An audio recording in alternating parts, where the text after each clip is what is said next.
Hello, humanoids. This is Ian T. Mello, and welcome to Squared Circle History, the podcast that chooses a promotion, focuses on a specific year, and gives a comprehensive and unbiased look at the best matches, moments, promos, and feuds. I encourage you to check out the actual footage of the wrestling events that are being discussed, because, and I cannot stress this enough, the intent of this podcast is to make new fans of the product of the yesteryear. I'm a lifelong wrestling fan, and I love all of the history that there is of televised professional wrestling. So let's travel through wrestling history together here on Squared Circle History. Today we are going to focus on World Championship Wrestling in 1997 and what a year it was. To put you in the right time frame, let's go through what was happening in pop culture during the year of 1997. The year saw the release of memorable films such as Donnie Brasco, Jackie Brown, Titanic, Austin Powers' International Man of Mystery, The Fifth Element, Liar Liar, Vegas Vacation, U-Turn, Red Corner, As Good as It Gets, Good Will Hunting, The Devil's Own, Breakdown, G.I. Jane, Devil's Advocate, Money Talks, Conspiracy Theory, 12 Angry Men, The Edge, The Rainmaker, The Sixth Man, Picture Perfect, Mad City, Jack Frost, The Postman, Dante's Peak, Kiss the Girls,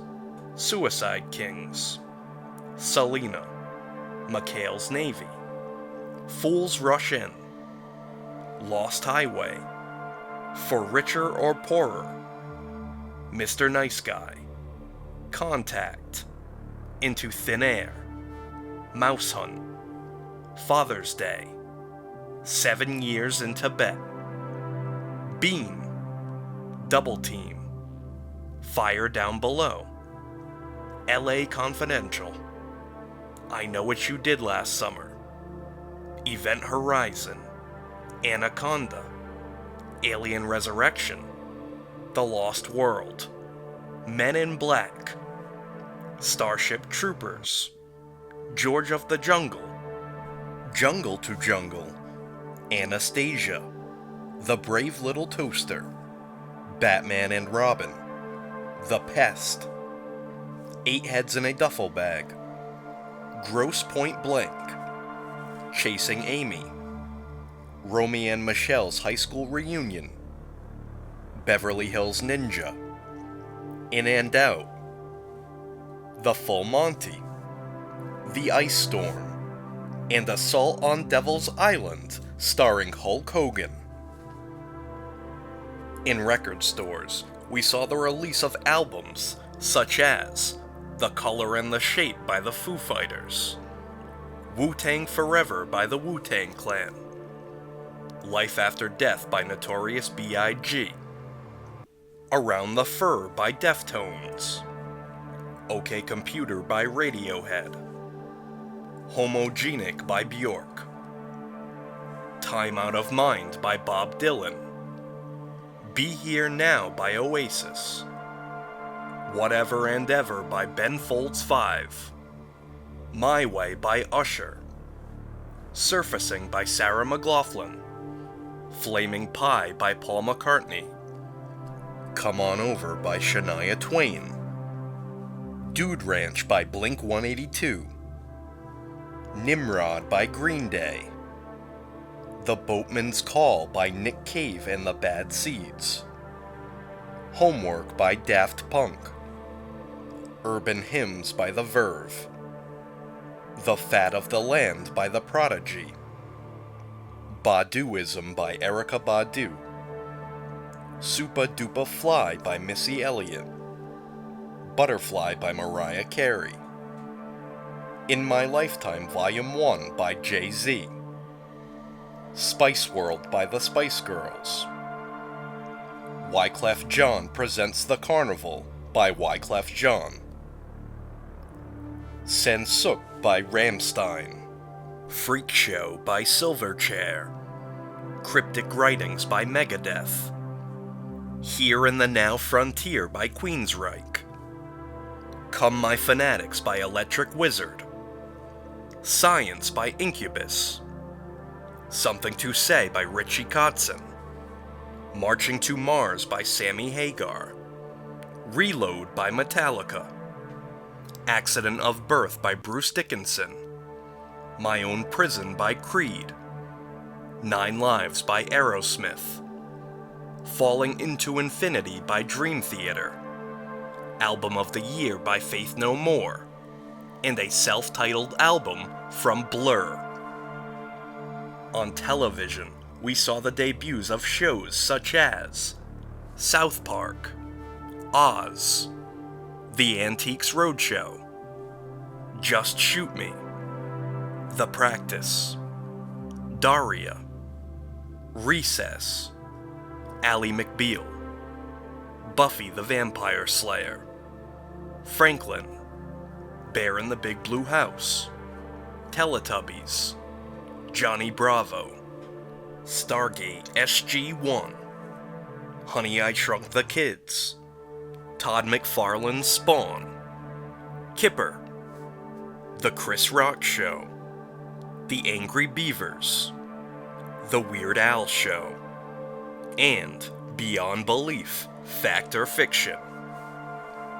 In the news, Princess Diana was tragically killed in a car crash.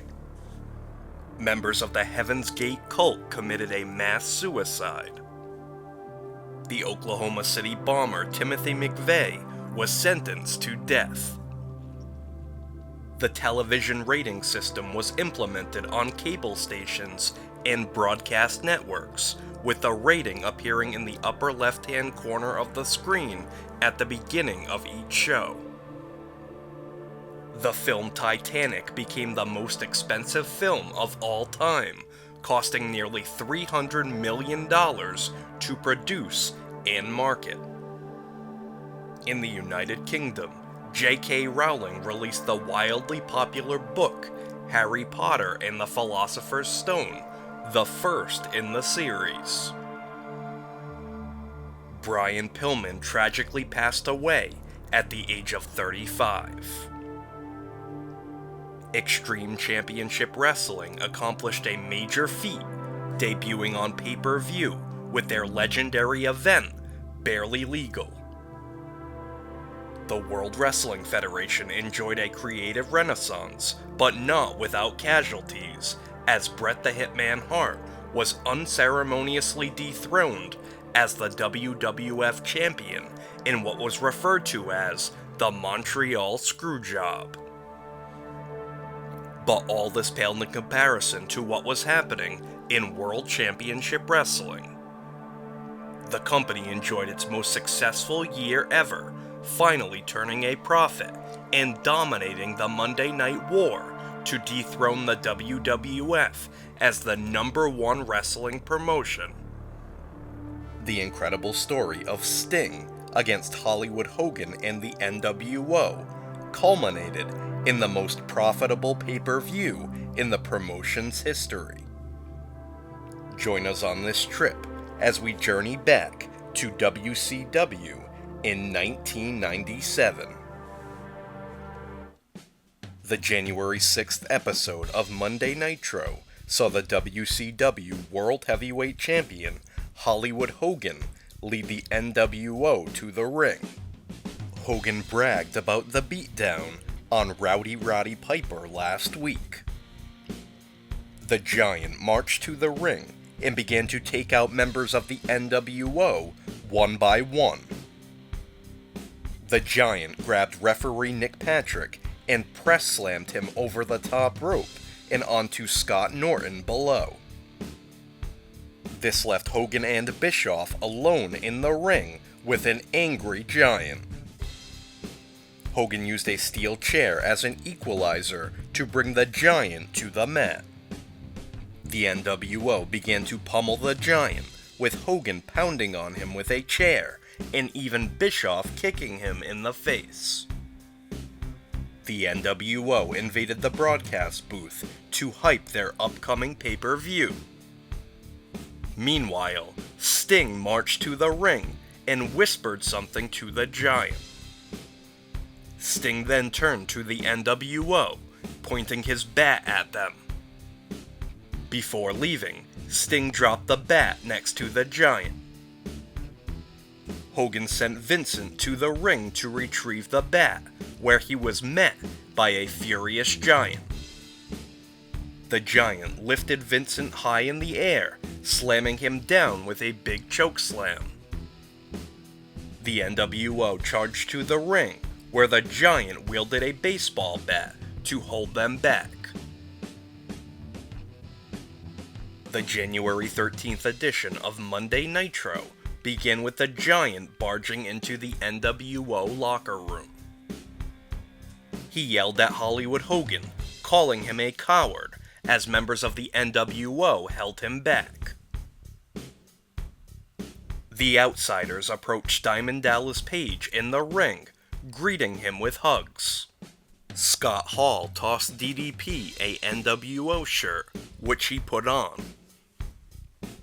As Hall slapped DDP's hand, DDP pulled him in for a diamond cutter. Kevin Nash charged at DDP, who moved and sent Nash flying over the top rope. DDP escaped through the crowd and celebrated with the fans. Later, the Giant marched to the ring for an interview with Mean Gene, hyping his main event match with Hollywood Hogan. The Giant said he was going to close the book on Hulkamania forever. They clashed in the main event, with the Giant manhandling Hogan. The entire NWO ran in to attack the Giant and cause a disqualification to end the broadcast. The Macho Man Randy Savage made his return on the January 20th episode of Monday Nitro, taking the show hostage and sitting in the middle of the ring. He claimed to be blackballed and made derogatory remarks about Eric Bischoff. Chavo Guerrero Jr. came to the ring for his match, attempting to talk Savage out of the ring. Savage became irritated, attacking Chavo and going back to his chair. Max tried the same, with Savage attacking him as well. From the referee Randy Anderson to head of security Doug Dillinger, nobody could get Savage to budge.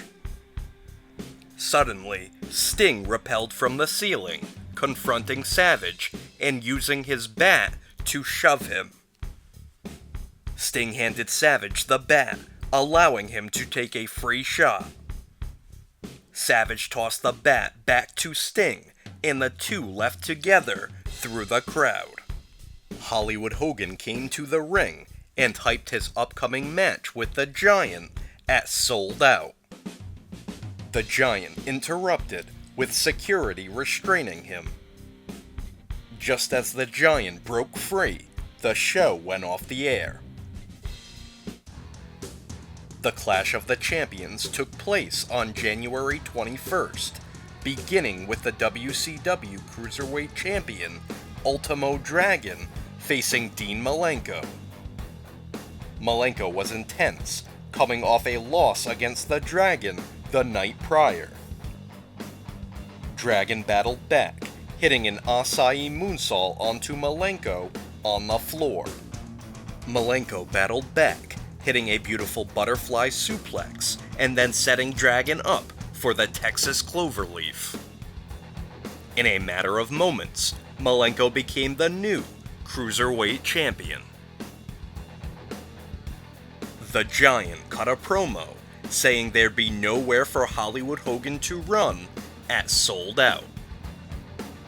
The show featured a Falls Count Anywhere match between the Taskmaster Kevin Sullivan and the Crippler Chris Benoit. They began by battling through the crowd and all the way to the men's bathroom. Benoit threw a trash can at Sullivan, who dodged it, with Jimmy Hart getting taken out. They ripped the paper towel dispenser off the wall and continued brawling in the crowd. Sullivan tossed Benoit all the way down the arena steps, where they finally made their way back to the ring. Woman interfered, clobbering Sullivan with a wooden chair. This allowed Benoit to cover Sullivan and score the victory. Post-match, Benoit shattered a wooden chair over Sullivan's head. The main event saw the Total Package Lex Luger battle Scott Hall. Kevin Nash and Syxx were in Hall's corner, taking cheap shots whenever possible. Luger persevered, knocking out Nash and Syxx, and then getting Hall ready for a pinfall attempt. Nash and Syxx attacked Luger, leading to a disqualification. The Steiner brothers ran to Luger's aid, battling the NWO to close out the broadcast. NWO Sold Out took place on January 25th, with the NWO arriving on the back of a fleet of garbage trucks. Eric Bischoff joined Ted DiBiase to provide biased commentary for the evening. Diamond Dallas Page faced Scott Norton, with Buff Bagwell interrupting to offer DDP a NWO shirt. After putting on the shirt, DDP struck several NWO members before running off through the crowd, ripping the shirt off his chest. Referee Nick Patrick declared Scott Norton the winner by countout.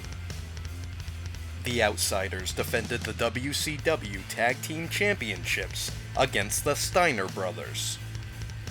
Referee Nick Patrick got too close to the action and was rendered unconscious. Rick Steiner leaped from the top rope and hit a bulldog on Scott Hall. Referee Randy Anderson ran in from the crowd and made the 3 count, with the Steiner brothers awarded the titles.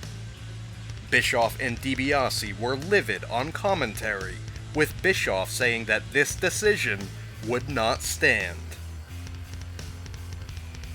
Syxx wore the stolen WCW United States Championship to the ring to face the rightful champion Eddie Guerrero in a ladder match.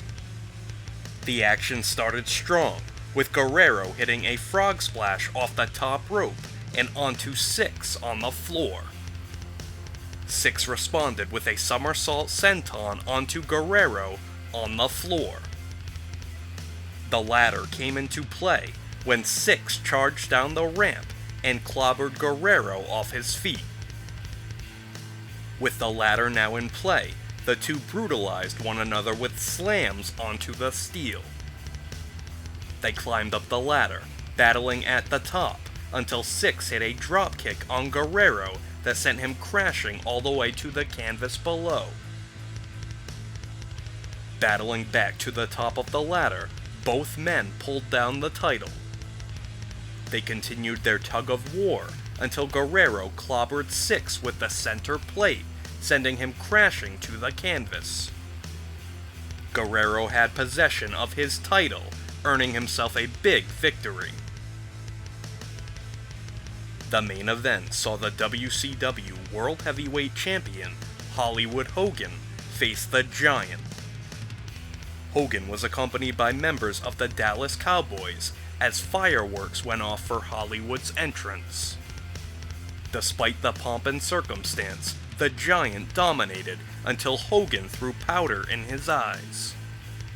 The Giant wasn't down for long and dropped a flying elbow off the top rope, with Hogan barely rolling out of the way. Hogan body slammed the Giant and then hit a big leg drop. the Giant rose to his feet, unfazed, and chokeslammed Hogan.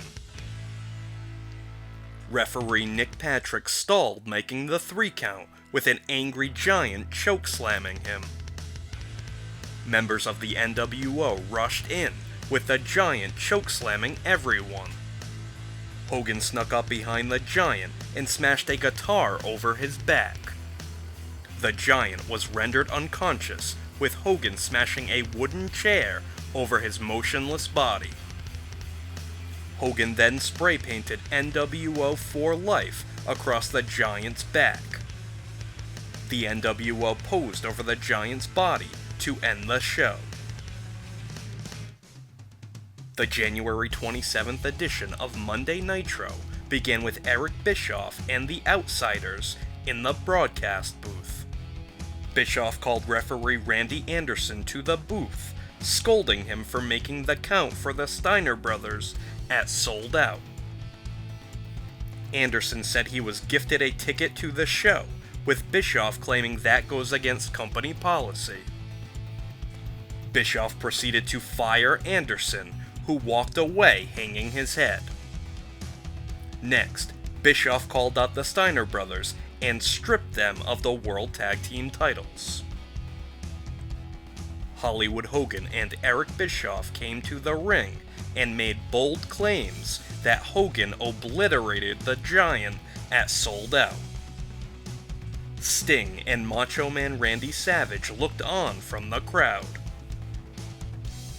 Miss Jacqueline made her debut as the new love interest of the Taskmaster Kevin Sullivan. Jimmy Hart would go on to express that he hates women in professional wrestling and doesn't trust Jacqueline. Later in the main event, Hollywood Hogan defended his title once again against the Giant. The Giant was dominant, nearly chokeslamming Hogan. Eric Bischoff ran in and clobbered the Giant on the back to break the hold. The Giant grabbed Bischoff and hoisted him high up for a chokeslam. The Outsiders made the save and beat down the Giant. Lex Luger raced in and stood by the Giant, engaging in a stare-down with the Outsiders to end the show. The February 3rd episode of Monday Nitro began with Hollywood Hogan coming to the ring and talking trash about Rowdy Roddy Piper, who was granted an upcoming WCW World Heavyweight title match by the WCW Championship Committee. He promised to embarrass Piper the next time that he sees him. After defeating the Renegade, Diamond Dallas Page looked on at the Outsiders, who guarded the entrance with lead pipes. Sting was spotted on one side of the arena, with Macho Man Randy Savage spotted on the other side. DDP grabbed a chair and kept his eyes on everyone. While Dean Malenko fought Mike Enos, Syxx made his way to ringside and stole the Cruiserweight Championship. The show closed with Mean Gene conducting an in-ring interview with Rowdy Roddy Piper, who brought along his young son, Colt.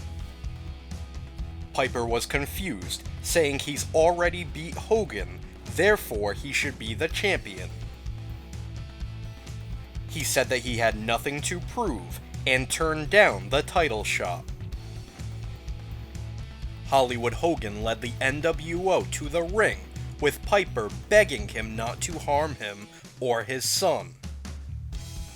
Hogan provoked Piper, reminding him he's never been a world champion.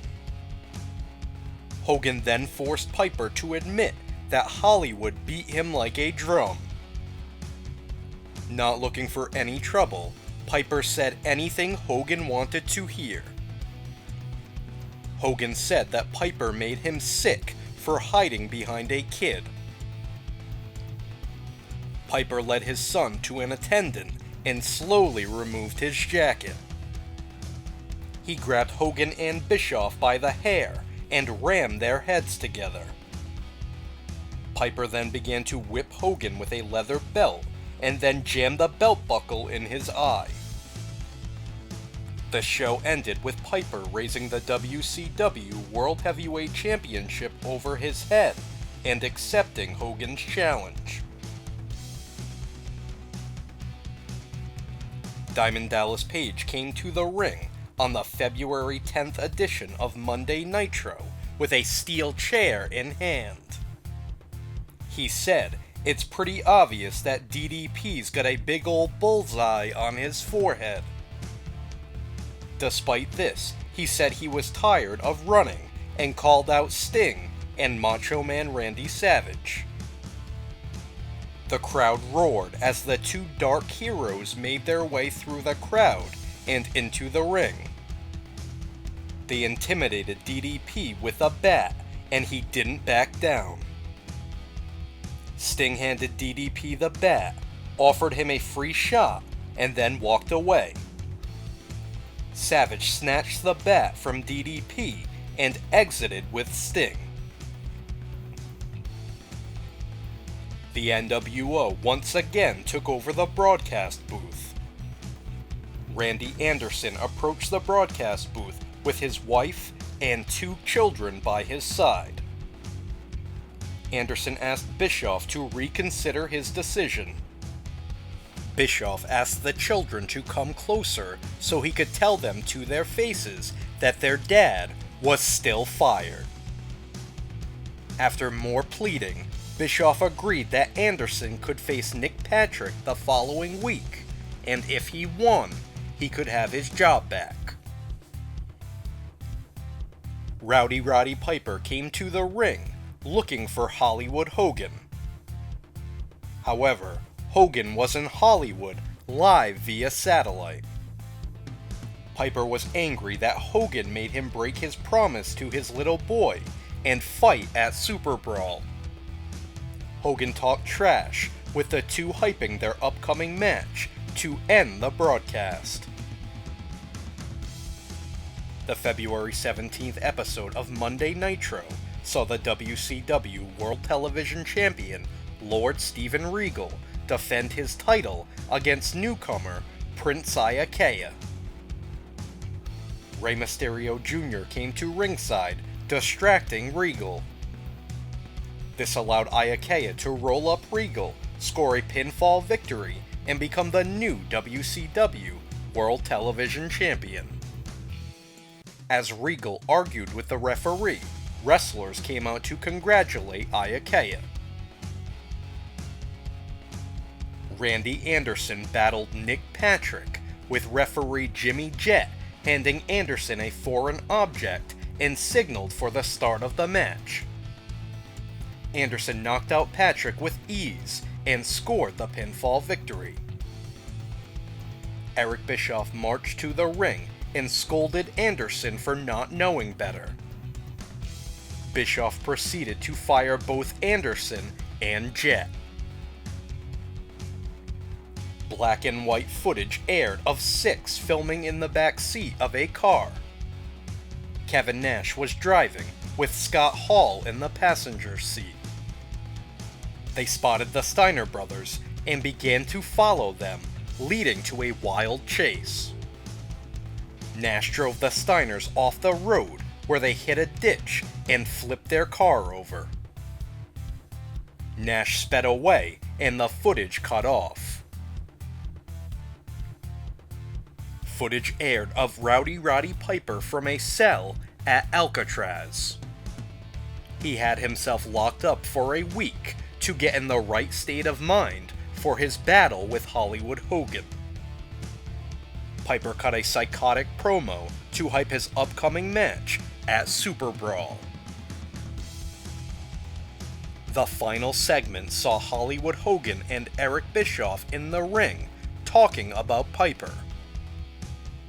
Sting and the Macho Man Randy Savage emerged from the entrance, staring at Hogan. Sting began to walk down the aisle, but Savage stopped him and whispered something. The two walked away as Hogan continued running his mouth until the show went off the air. Super Brawl took place on February 23rd and began with footage of Rowdy Roddy Piper being released from Alcatraz. He stumbled from the facility, tattered and covered in dirt. Piper said to the camera, "It's time to pay the piper." The show began with Syxx wearing the WCW Cruiserweight Championship to the ring to face the rightful champion, Dean Malenko.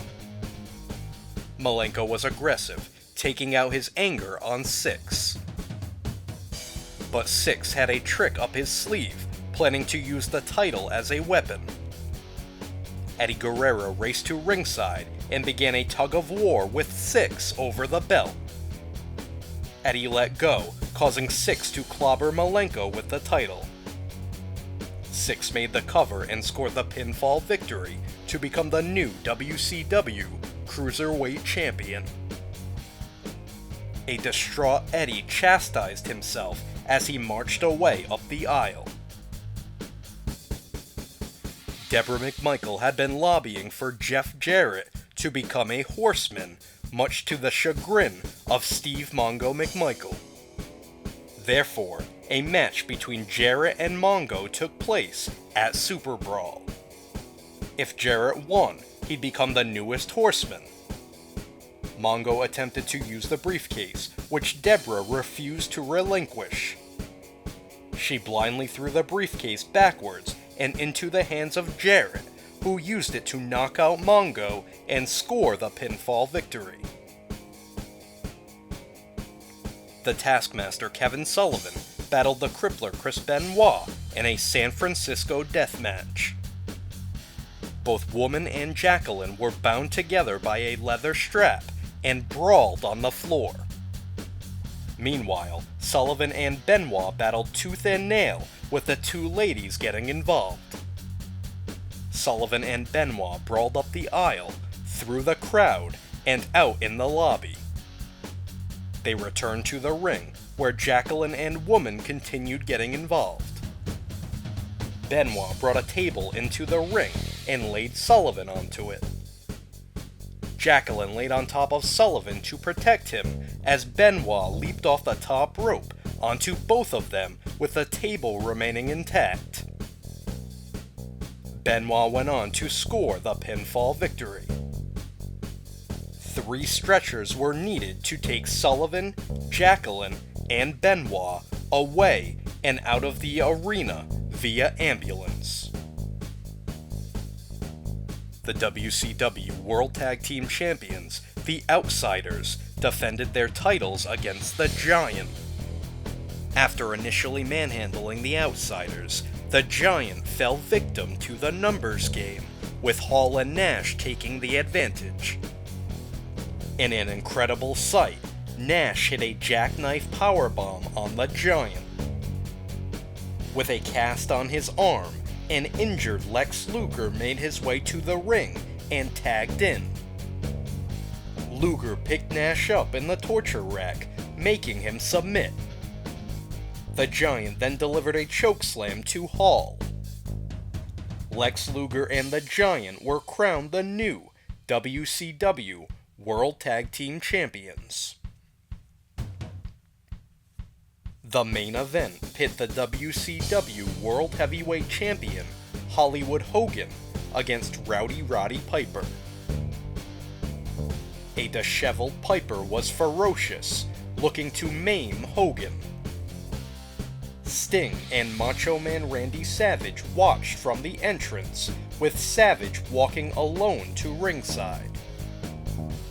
In the end, Piper locked Hogan in the sleeper hold, with Hollywood's hand falling 3 times. As the bell rang to give Piper the victory, Savage pulled Hogan's legs under the bottom rope and slipped brass knuckles onto his hand. The referee restarted the match once he saw Hogan's feet under the ropes. At this, Hogan clobbered Piper with the foreign object and pinned him to score the pinfall victory. Savage helped Hogan to his feet, hugging him. The Macho Man then punched Piper and spray-painted NWO on his chest. Savage climbed to the top rope and hit a flying elbow drop onto Piper. Hogan followed it up with 2 leg drops, and Savage hit another flying elbow drop onto Piper. Hogan played his title like a guitar to end the broadcast.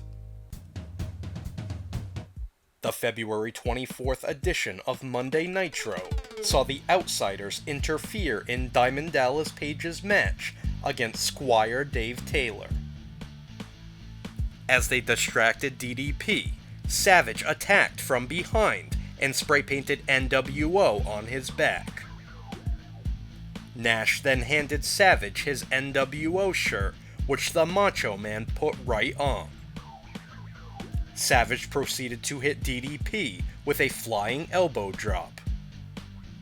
After a commercial break, Scott Hall brought out the WCW World Heavyweight Champion, Hollywood Hogan.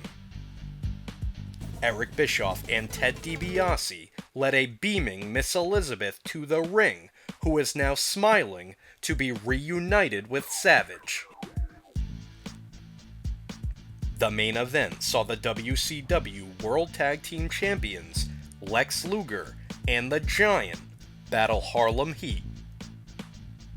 Before the bout got underway, Eric Bischoff came to the ring with the NWO and stopped the match.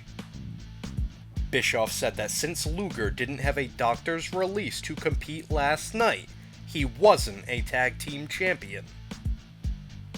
Luger proposed that at Uncensored, there would be one match with all the titles on the line, WCW against the NWO. Bischoff agreed and returned the tag team titles to the Outsiders. Sting marched to the ring with a baseball bat and stood toe-to-toe with Hollywood Hogan. Hogan embraced Sting, who stood amongst the other members of the NWO. The March 3rd edition of Monday Nitro saw Mean Gene interview Eric Bischoff at the entrance. Bischoff was interrupted by the head of Turner Sports, Harvey Schiller, the boss of Eric Bischoff. He said that Bischoff didn't have the power to fire people or strip champions of their titles. Schiller said that Bischoff was suspended and had no power whatsoever. Rowdy Roddy Piper came to the ring and said he was going to form his own group. He said there were 6 guys in the back that he's going to fight, and the fans will decide who's in his group. Piper proceeded to wrestle the unknown competitors, even boxing one. John Tenta was one of the opponents and received a great ovation. Tenta brawled with the boxer and the martial artist, with Piper smiling and declaring them all his teammates. Luna Vachon made her debut, attacking Medusa during an interview with Mean Gene. The NWO came to the ring, with Sting brooding in the background. Bischoff said that because he's friends with Ted Turner, he's not going anywhere. The NWO hyped their match with Team WCW and Team Piper at Uncensored. The main event saw the WCW World Tag Team Champions, Lex Luger and the Giant, face the Steiner brothers. Things came to a screeching halt when the NWO came through the crowd and surrounded the ring. Piper and his team entered the ring and stared the NWO down in a tense scene. The show went off the air with a brawl erupting. The March 10th edition of Monday Nitro began with Rowdy Roddy Piper and his team arriving in a white limo. Mean Gene interviewed Piper and his team, who all wore kilts. Piper called out his critics, including the WWF, who mocked him for having one hip. The Four Horsemen interrupted, with Arn Anderson offering Piper to join them at Uncensored to battle the NWO. The Nature Boy Ric Flair drove the point home, with Piper accepting the offer. The end of the show saw the WCW World Heavyweight Champion Hollywood Hogan lead the NWO to the ring. Hogan aired a pre-taped segment of Dennis Rodman putting on a NWO shirt and joining the group. Back in the ring, Hogan announced that Rodman would be in the NWO's corner at Uncensored. Hogan then presented Sting with his NWO shirt, which he stoically ignored. Uncensored took place on March 16th and began with the WCW United States Champion Eddie Guerrero defending against Dean Malenko. The match was intense, with both men taking high risks in a fast-paced bout full of reversals. Malenko attempted a frog splash, while Guerrero locked in a Texas cloverleaf. Syxx interfered, attempting to steal the United States Championship. Guerrero grabbed him by the hair and wrestled the title away from him. During the tussle, Syxx threw his camcorder into the ring.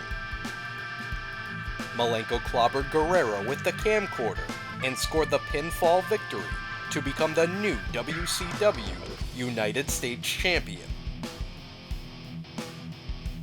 Rick Steiner was shown knocked out backstage, with the Outsiders and Syxx standing over him.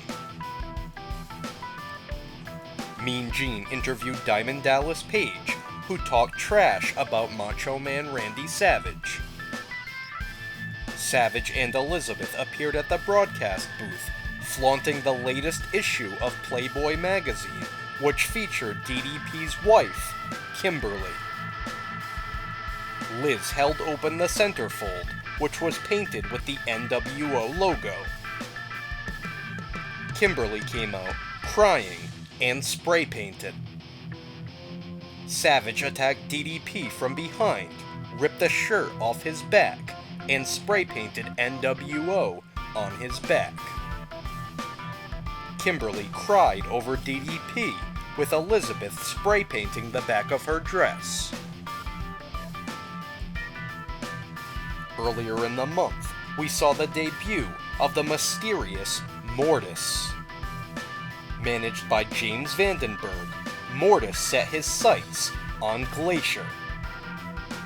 Vandenberg claimed that he and Mortis knew a secret about Glacier. The two battled at Uncensored, with Glacier scoring the pinfall victory. Following the match, a mysterious masked giant aided Mortis in attacking Glacier. James Vandenberg now had two monsters under his control. The main event saw Team NWO, comprised of the WCW World Heavyweight Champion Hollywood Hogan, Randy Savage, and the Outsiders, with Dennis Rodman in their corner, facing Team Horsemen, comprised of Rowdy Roddy Piper, Jeff Jarrett, the Crippler Chris Benoit, and Steve Mongo McMichael, facing Team WCW, comprised of the Total Package Lex Luger, the Giant, and Scott Steiner. The match began with Benoit, Hall, and the Giant fighting for the first 5-minute period, with the Giant dominating. The Giant charged at Hall in the corner. Hall dodged him, with the Giant going over the top rope for an elimination. After 5 minutes, Jarrett, Savage, and Luger entered the fray. 2 minutes passed, with Mongo, Nash, and Scott Steiner joining the match. Jarrett was eliminated by Nash, while Hall eliminated Mongo. For the final period, Hogan came out with Rodman, while Piper rounded out the Horsemen. Nash eliminated Steiner, leaving Luger on his own. Piper pummeled Savage on the floor with a steel chain wrapped around his fist. Shifting gears, Piper went after Hogan, choking him with the chain. Rodman got involved, pulling down the top rope to eliminate Piper. Despite this, Hogan, Savage, and Rodman continued to pummel Piper on the floor. In the ring, Hall hit Benoit with an outsider's edge and then eliminated him. This left the entire Team NWO against Luger. The total package got his second wind, knocking everyone down and making Savage submit in a torture rack. Luger went on to clothesline Nash over the top rope and make Hall submit in a torture rack. The crowd roared as Luger lifted Hogan up in the torture rack, but Nash had the referee's attention. Savage snuck in and cheap-shotted Luger. Referee Randy Anderson turned around and counted the pinfall for Hogan.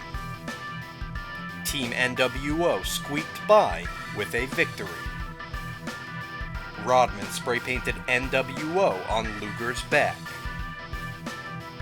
While the NWO celebrated on the floor, Sting rappelled from the ceiling to a monstrous ovation. Hall went after him, but got clobbered with Sting's baseball bat.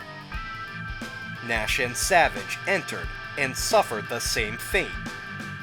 Sting followed it up by hitting all three with Scorpion Death Drops. Hogan and Rodman remained on the floor in awe as Sting pointed the bat at them. Hogan screamed for Sting to drop the bat, which he did. Slowly, Hogan crept into the ring and attempted a cheap shot. Sting blocked it and began to pummel Hogan. The broadcast ended with Sting hitting Hogan with a Scorpion Death Drop. The March 17th edition of Monday Nitro saw Mean Gene interview Diamond Dallas Page at the entrance stage. DDP said that the Macho Man Randy Savage was a dead man walking. Savage interrupted, standing in the crowd with Elizabeth and taunting Page. DDP raced through the crowd, trying to get to Savage. By the time he made it, though, Savage and Elizabeth had made their exit. A vignette aired, featuring the WCW World Heavyweight Champion Hollywood Hogan and Dennis Rodman. Hogan referred to Rodman as the real Hot Rod. The main event pit the Steiner brothers against Harlem Heat. The entire NWO hit the scene, attacking both teams.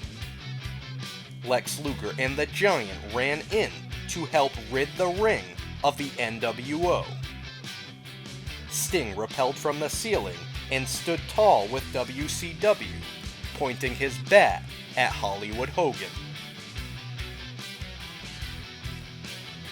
The main event of the March 24th edition of Monday Nitro saw Macho Man Randy Savage face the WCW television champion Prince Iaukea.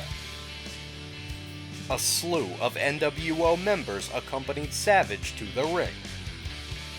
Savage connected with a flying elbow drop, but prevented the referee from counting to 3 in order to inflict more damage. Diamond Dallas Page ran through the crowd and charged at the NWO. They threw him into the ring with Randy Savage, causing a disqualification and inciting a brawl. Nash hit a jackknife on DDP, with Savage following it up with a flying elbow drop. Nash then hit Iaukea with a jackknife. Even Eric Bischoff got a shot in on DDP, connecting with a sidekick. Savage spray-painted NWO on Iakea's chest, and then spray-painted a 0 on DDP's back to end the show.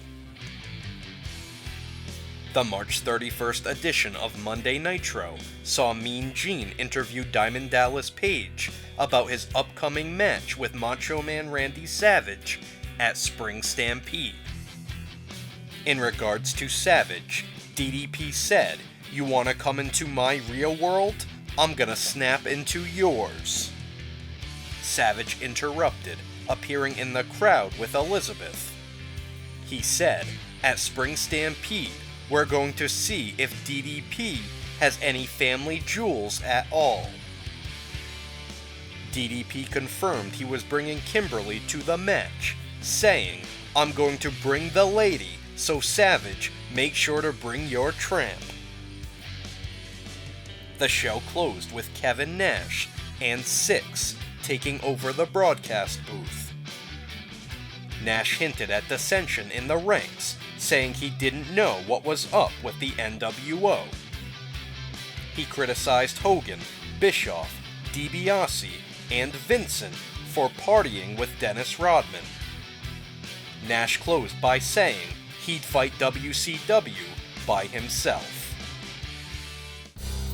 Spring Stampede took place on April 6th and saw Kevin Nash battle Rick Steiner, with more friction arising in the NWO. After Syxx removed the top turnbuckle pad, Nash repeatedly dropped Steiner face first onto the exposed steel. Ted DiBiase hopped onto the apron and told Nash he'd done enough. Nash took offense to this and screamed at DiBiase, who walked away. After a jackknife, Nash covered Steiner, with referee Nick Patrick reluctantly making the 3 count. In the main event, Macho Man Randy Savage battled Diamond Dallas Page in a wild, no disqualification match. Both Elizabeth and Kimberly accompanied their respective men to the ring. DDP was more intense than ever, dragging Savage back into the ring every time he tried to escape. They brawled through the crowd, with Savage gaining the advantage. Savage slapped ring announcer David Penzer and stole his chair. Savage attempted to swing the chair, but DDP pushed it against his face. The advantage didn't last long, with Savage introducing the ring bell to the battle. He climbed to the top rope, but Kimberly snatched the bell from his hands. Despite this, Savage launched himself off the top, only to meet DDP's boots to the face on the landing. Savage was quick to recover and viciously attacked referee Mark Curtis for not counting fast enough. Savage stole Curtis's belt, whipped him with it, and threw him to the floor. From there, Savage hit a flying elbow drop onto DDP. Nick Patrick came to the scene in favor of Savage. Arrogantly, Savage lifted DDP up for a body slam. DDP countered with a diamond cutter, with Nick Patrick fairly counting to 3. Kevin Nash hit the scene and grabbed Patrick by the shirt. The rest of the NWO followed to see Nash hit Patrick with a jackknife. Savage kicked DDP to the floor and grabbed Kimberly by the hair. Eric Bischoff entered the ring, preventing Savage from causing any harm. Savage shoved Bischoff and slapped him across the face, with Kimberly sneaking away. The NWO held Savage and Bischoff apart to end a wild scene. The April 7th episode of Monday Nitro saw the NWO arrive in 2 separate groups, even marching to the ring divided. Ted DiBiase said they were going to end the turmoil that night because It's NWO for life. Hogan took the microphone next and confronted Kevin Nash about having a problem with Dennis Rodman. Nash responded, denying he had a problem with Rodman. He went on to apologize for being grouchy. Hogan then asked where the visibly missing Scott Hall was, with Nash saying that Hall is NWO for life. Meanwhile, Nash gave Hogan a death stare, with Hogan proposing they settle their differences. Nash said, "I don't have to love you to respect you." He went on to give Hogan the Wolfpack signal, saying they were for life. Meanwhile, Randy Savage stood on crutches, chomping at the bit to get his hands on Eric Bischoff. Hogan urged Savage and Bischoff to make up, with Savage agreeing and saying he and Bischoff were on probation with each other. Mean Gene interviewed the Nature Boy Ric Flair and Rowdy Roddy Piper in the ring. Piper stressed that now was the time to attack the NWO. Flair introduced the man that would join them in battle, Kevin Green. Piper and Green slapped each other's chests to hype one another up.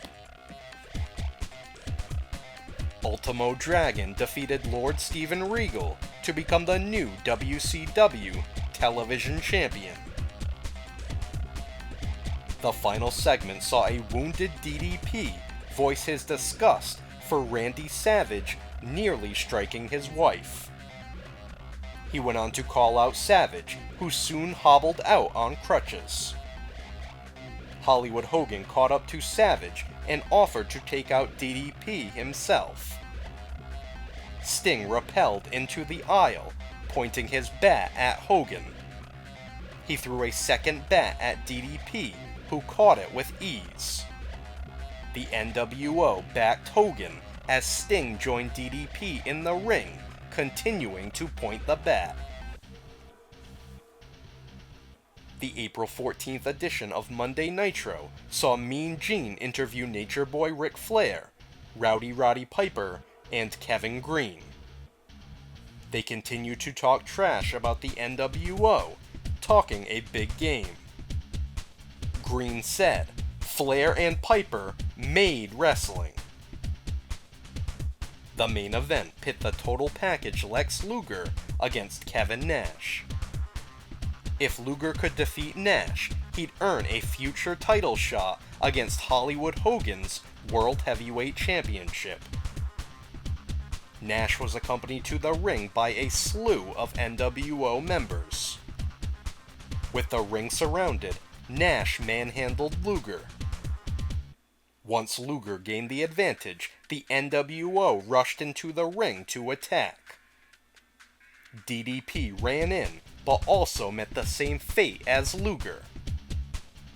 The Giant made his way to the ring, but slowed down once Nash wielded a lead pipe.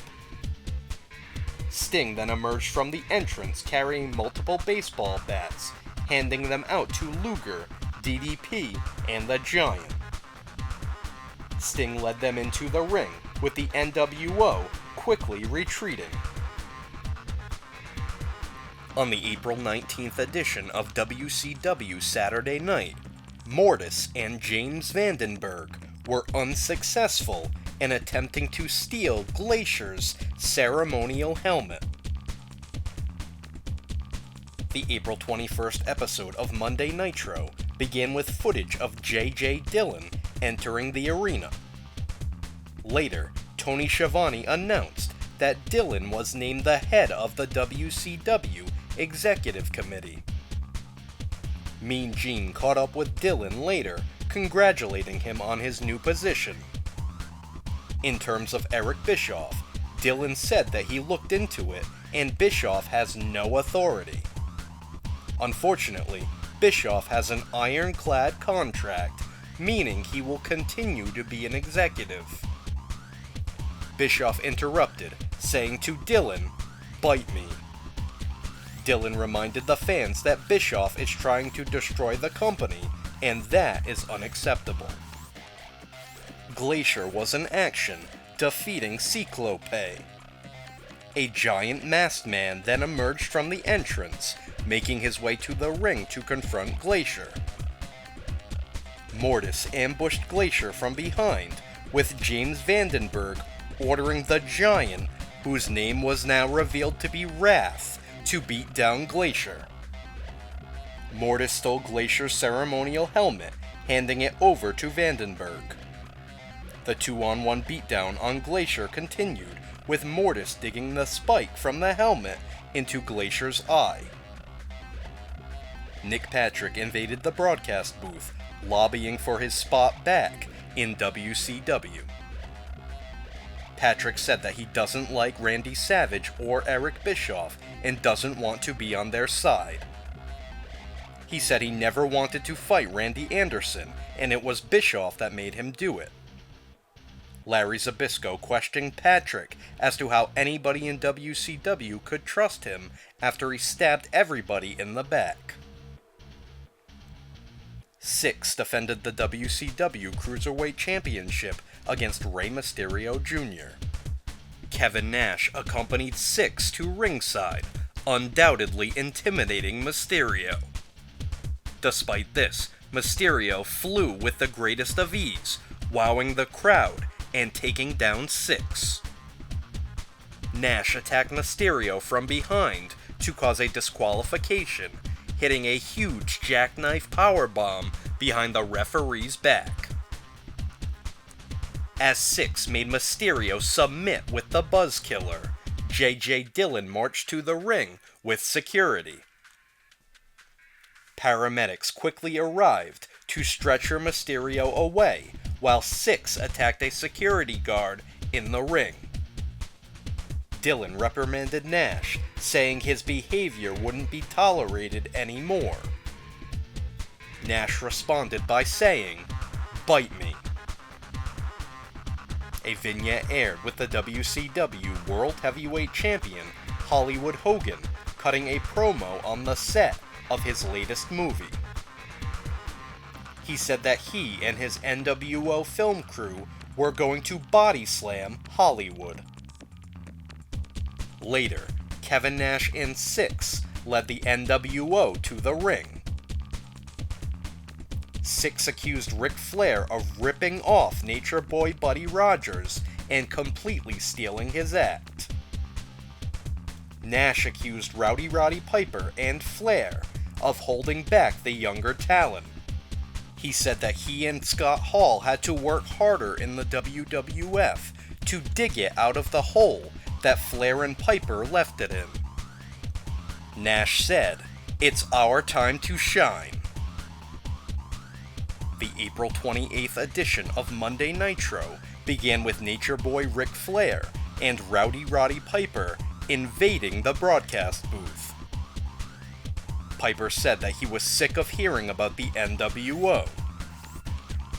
He said, "Come on out and give it your best shot, or don't bother shooting at all." Later, Scott Hall, Kevin Nash, and Syxx invaded the broadcast booth. Hall began by saying, "Hey yo." He not only referred to Flair and Piper as dinosaurs, but he also named the trio of he, Nash, and Syxx, the Wolfpack.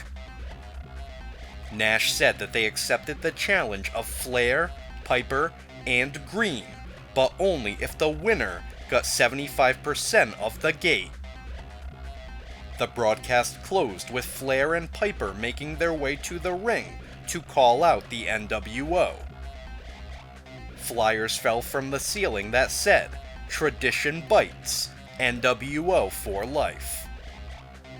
The Wolfpack eventually emerged from the entrance, with Syxx racing towards Flair. The Nature Boy took all three of them out, with Piper remaining in the ring. Flair quickly lost the advantage and suffered a beatdown. As the show ended, Piper snapped out of his trance and raced to the scene. The episode also featured a NWO vignette featuring the Macho Man Randy Savage and Miss Elizabeth. Savage said to DDP, "You and I are on a road to disaster." Savage later said, "DDP, the next time you see me, you're gonna wish that you never knocked on Madness's door." The May 5th edition of Monday Nitro began with the Nature Boy Ric Flair, Rowdy Roddy Piper, and Kevin Green invading the broadcast booth. As Piper began to speak, a banner fell from behind them that read, "Tradition Bites." Flair and Green tore it down as a second banner fell from the opposite side. Piper screamed, "That's enough," and marched to the ring. As Piper, Flair, and Green entered the ring, flyers once again fell from the ceiling. J.J. Dillon came to the ring to address the angry trio, saying that he needed them to show up to Slamboree, even if they only walk away with 25% of the gate. Flair taunted Six, saying, "You're mine." The show featured a rematch between the WCW Cruiserweight Champion Six and Rey Mysterio Jr.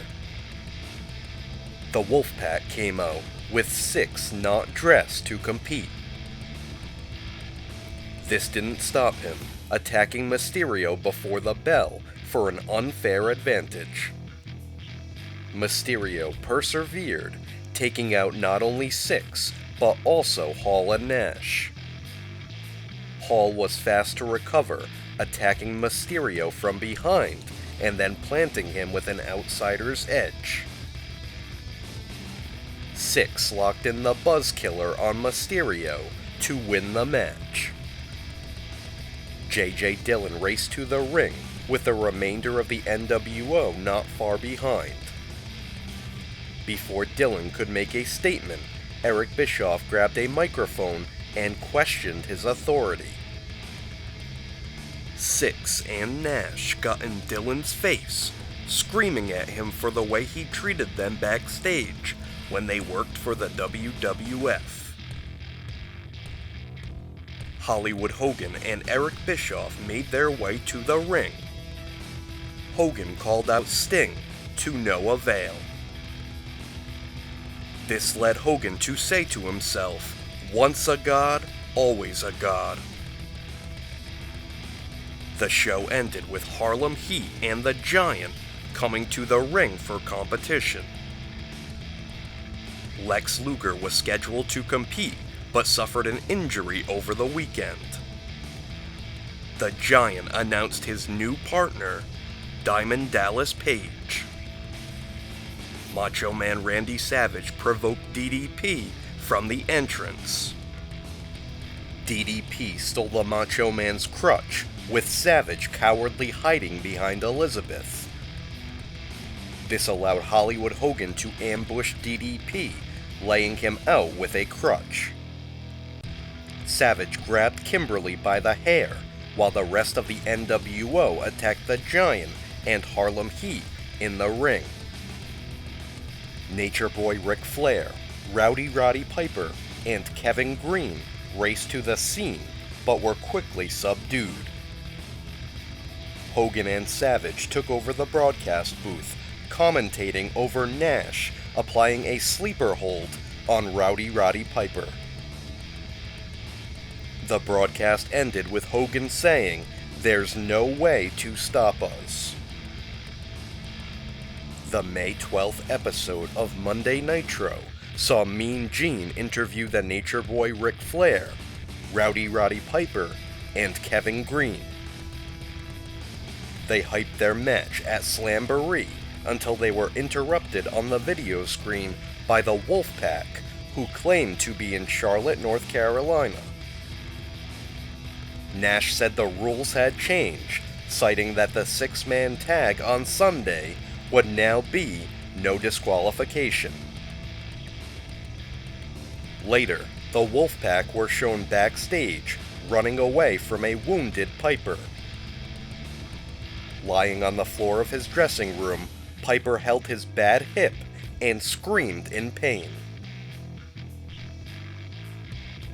WCW United States Champion Dean Malenko battled Steve Mongo McMichael. With the referee knocked out, Jeff Jarrett tripped up Malenko, allowing Mongo to gain the advantage. NFL great Reggie White ran to the ring to confront Mongo, taking him down with a lariat and then a splash. As White shoved Jarrett, the referee awoke to count 3 to give Malenko a pinfall victory. Mean Gene interviewed White, who said he didn't like the comments Mongo had been making about the fans of Green Bay. The match between the two was set for Slamboree. The final segment saw Eric Bischoff make his way to the ring. Bischoff called out Sting, with the NWO Sting coming out instead. In a complete mockery, Bischoff said to the NWO Sting that he's been compared to Hollywood Hogan his entire career. The imposter nodded repeatedly, answering Bischoff's patronizing line of questioning. The real Sting marched to the ring and took out the imposter with a scorpion death drop. Bischoff ran away scared through the crowd to end the broadcast. Slamboree took place on May 18th and began with the WCW World Television Champion Ultimo Dragon defending against Lord Steven Regal in a submission-dominated bout.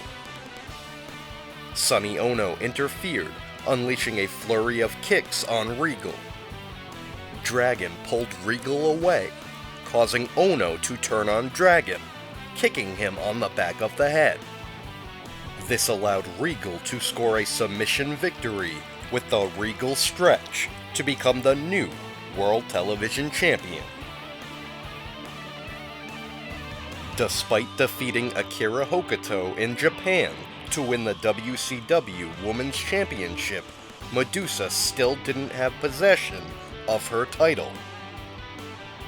She went on to defeat Luna Vachon. Macho Man Randy Savage came to the ring with Elizabeth by his side. Diamond Dallas Page ran in through the crowd with the crutch that Savage had used to attack him weeks prior. Savage retreated, with DDP daring him to return to the ring. Eric Bischoff, Scott Norton, Buff Bagwell, and Vincent had been holding Savage back, but the Macho Man urged them to step aside. Savage entered the ring, where DDP repeatedly struck him with the crutch. Other NWO members raced in, also getting decimated by the crutch swung by DDP. Norton grounded DDP, with Savage clobbering DDP repeatedly. The Giant raced in to make the save, running off the NWO. Glacier battled Mortis, only for Wrath to cause a disqualification by attacking Glacier. A 2-on-1 beatdown ensued, with Glacier left battered. Suddenly, a man hopped into the ring, using a flurry of kicks to clear the ring. On commentary, it was revealed that it was Full Contact Karate champion Ernest the Cat Miller. James Vandenberg was seething, pushing Mortis and Wrath back up the aisle. Steve Mongo McMichael battled Reggie White in a battle of former football greats. At one point, they each took a 3-point stance and charged at each other. Mongo tried to leave, but Gilbert Brown, a teammate of White, carried Mongo back to the ring. White showed promise, but Mongo had a plan. Deborah McMichael pretended to twist her ankle on the apron, causing White to assist her. Mongo raised the briefcase high above his head, but Brown snatched it out from his hands. Jeff Jarrett ran to ringside and tossed Mongo another briefcase, which he used to clobber White on the back with. Mongo covered White and scored the pinfall victory. In the main event, the Nature Boy Ric Flair, Rowdy Roddy Piper, and Kevin Green battled the Wolfpack in a no disqualification match. The match began with Flair and Syxx colliding. Green tagged in shortly after, going toe-to-toe with Kevin Nash. In an impressive feat, Green body slammed Nash and then took out Scott Hall and Syxx with a double clothesline. The Wolfpack gained the advantage once they attacked Piper's injured hip. Outnumbered, Flair suffered the same fate. Piper tagged in, but referee Randy Anderson didn't see it. Fed up, Piper knocked out the referee, and all 6 men began brawling. Nick Patrick made his way to the ring as Flair locked Hall in a figure 4 leg lock. Nash wound up in a sleeper hold, courtesy of Piper, while Green hit Syxx with a big power slam.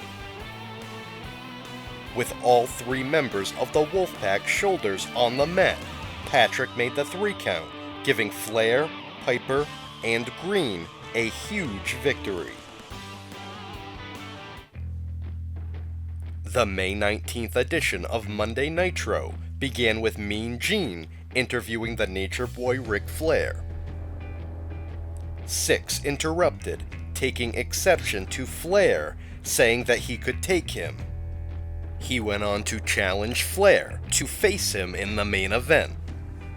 Flair accepted and chased Syxx off the set. J.J. Dillon announced that Nick Patrick was officially reinstated.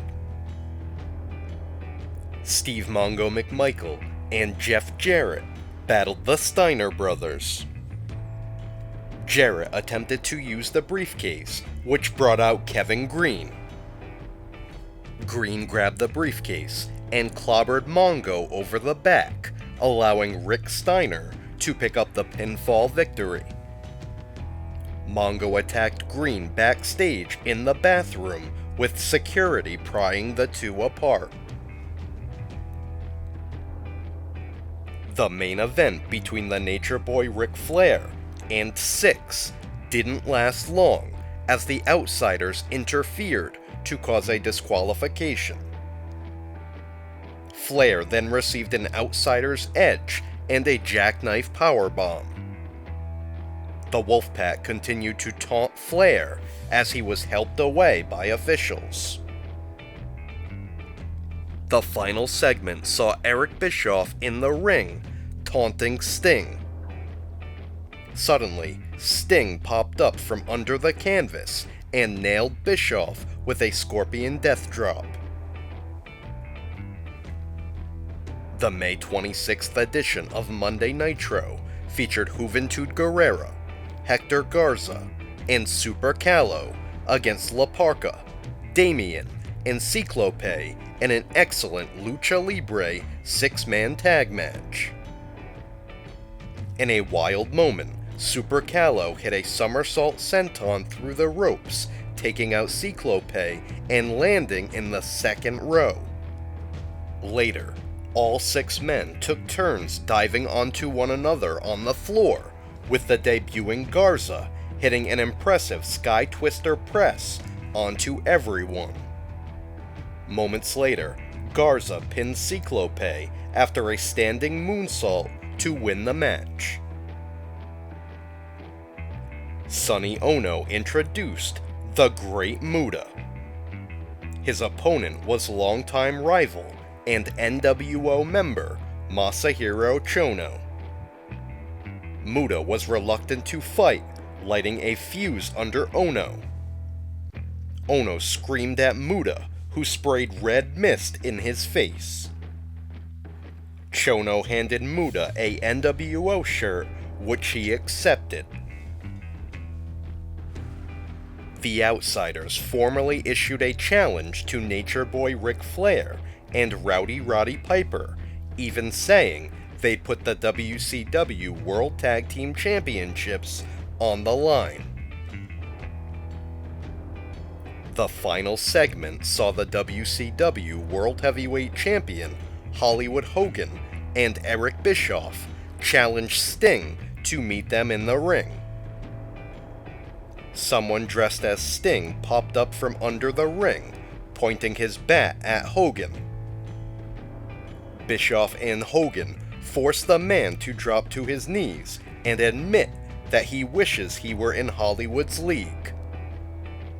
Hogan spit on the mat and made the imposter bow before it. Suddenly, Sting rappelled from the ceiling, hitting Bischoff with a scorpion death drop. Hogan cowered away as Sting hit the imposter with a scorpion death drop. The rest of the NWO made their way to the ring, but Sting ascended to the rafters to safety. The June 2nd episode of Monday Nitro featured a vignette involving Diamond Dallas Page training at the power plant. He discussed his rise in the rankings, the success of his move, the Diamond Cutter, and his upcoming rematch with Macho Man Randy Savage at the Great American Bash. The final segment saw Macho Man Randy Savage drag Mean Gene to the ring for an interview. An intense Savage bullied Gene and hyped his match with Diamond Dallas Page at the Great American Bash. J.J. Dillon made his way to the ring and scolded Savage for putting his hands on a WCW official. Dillon said that he used to have respect for Savage, but he's proven he's no longer the same person. Once Dillon accused Savage of hiding behind Elizabeth, the Macho Man snapped. Savage struck Dillon and began to choke him. Eric Bischoff raced to the ring, attempting to restrain Savage and talk sense into him. Security tackled an out-of-control Savage, while Bischoff said to Dillon, "You're the one that provoked the madness." The June 9th episode of Monday Nitro began with the Macho Man Randy Savage and Elizabeth arriving in a limo. Diamond Dallas Page hit the scene, kicking through the window. Elizabeth slammed the door shut on DDP's arm, allowing the limo to speed away. Mean Gene interviewed Lex Luger, challenging Hollywood Hogan and Dennis Rodman to face him and the Giant at Bash at the Beach. Luger went on to say that per the WCW Championship Committee, he's facing Hollywood Hogan in the main event. Shortly after, Hogan responded by saying he wouldn't be putting the title on the line. Luger interrupted, confronting Hogan in the ring. Hogan got in his face, taunting Luger by saying he could never beat Hollywood. Luger attacked, with referee Randy Anderson running in to start the match. The Wolfpack hit the scene to stand in Hogan's corner. It wasn't long before Luger made Hogan submit in the torture rack to win the match. The Wolfpack attacked Luger from behind, leading to Hogan hitting multiple leg drops. J.J. Dillon came to the ring to announce that he was fining Randy Savage $50,000.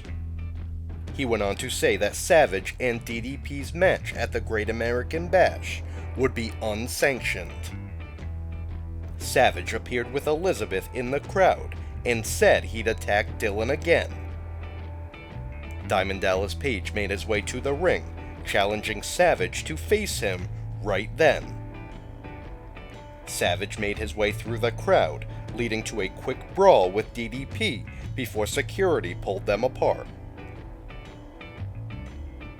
Dean Malenko defended the WCW United States Championship against Jeff Jarrett.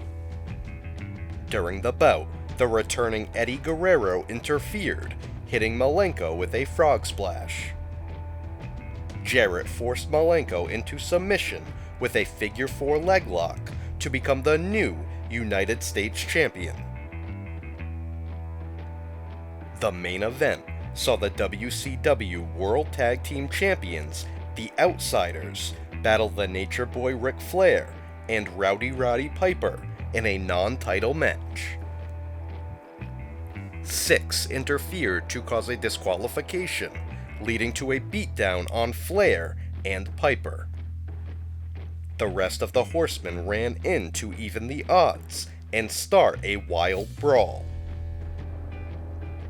This brought out the rest of the NWO, as well as Kevin Green, who went right after Steve Mongo McMichael.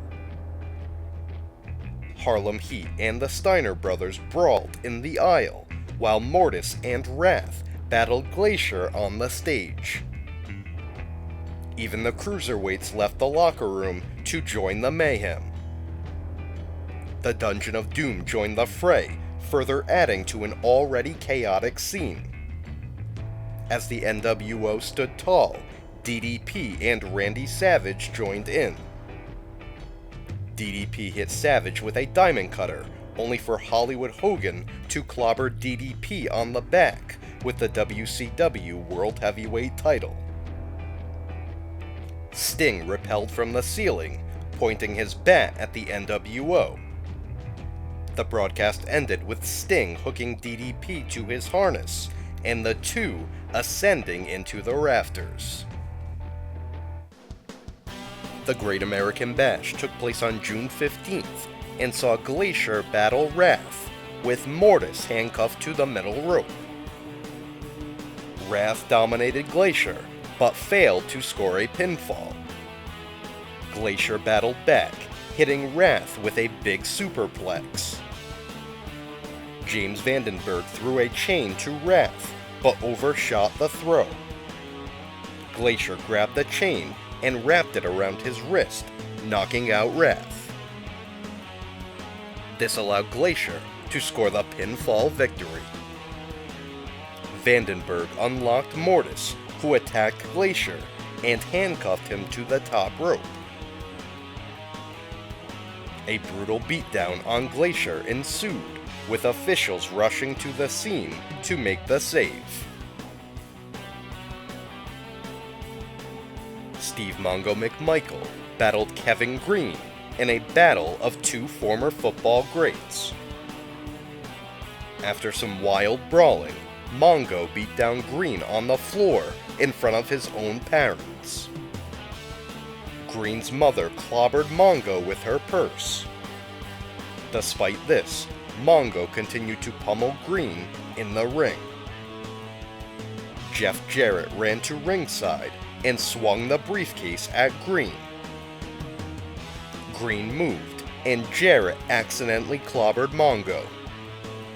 With Mongo unconscious, Green covered him and scored the pinfall victory. Deborah scolded Jarrett in the aisle as Green celebrated his big win. The WCW World Tag Team Champions, the Outsiders, battled the Nature Boy Ric Flair and Rowdy Roddy Piper. Six accompanied the Wolfpack, getting involved behind the referee's back. Flair had seen enough, attacking Six and brawling with him all the way up the aisle. This left Piper on his own, and he put up a great fight, but the odds were against him. Scott Hall finished Piper with an outsider's edge and scored a pinfall victory.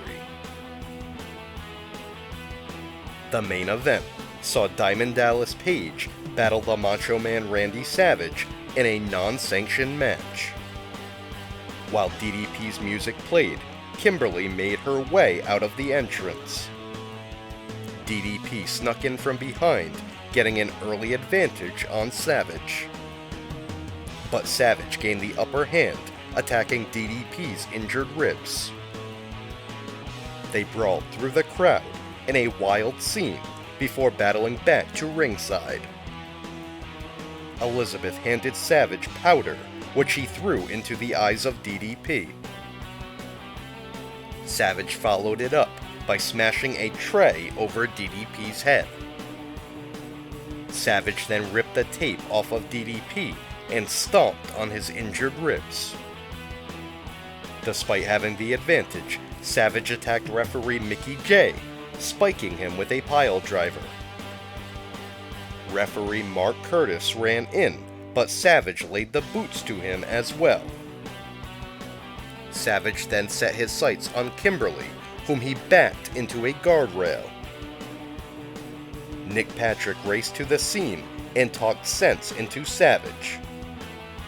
It worked, with Savage and DDP brawling up the aisle and towards a VIP picnic area. They quickly destroyed the set, with DDP smashing a serving tray, a flower pot, and a grill onto Savage. He even slammed Savage through a picnic table before returning to the ring.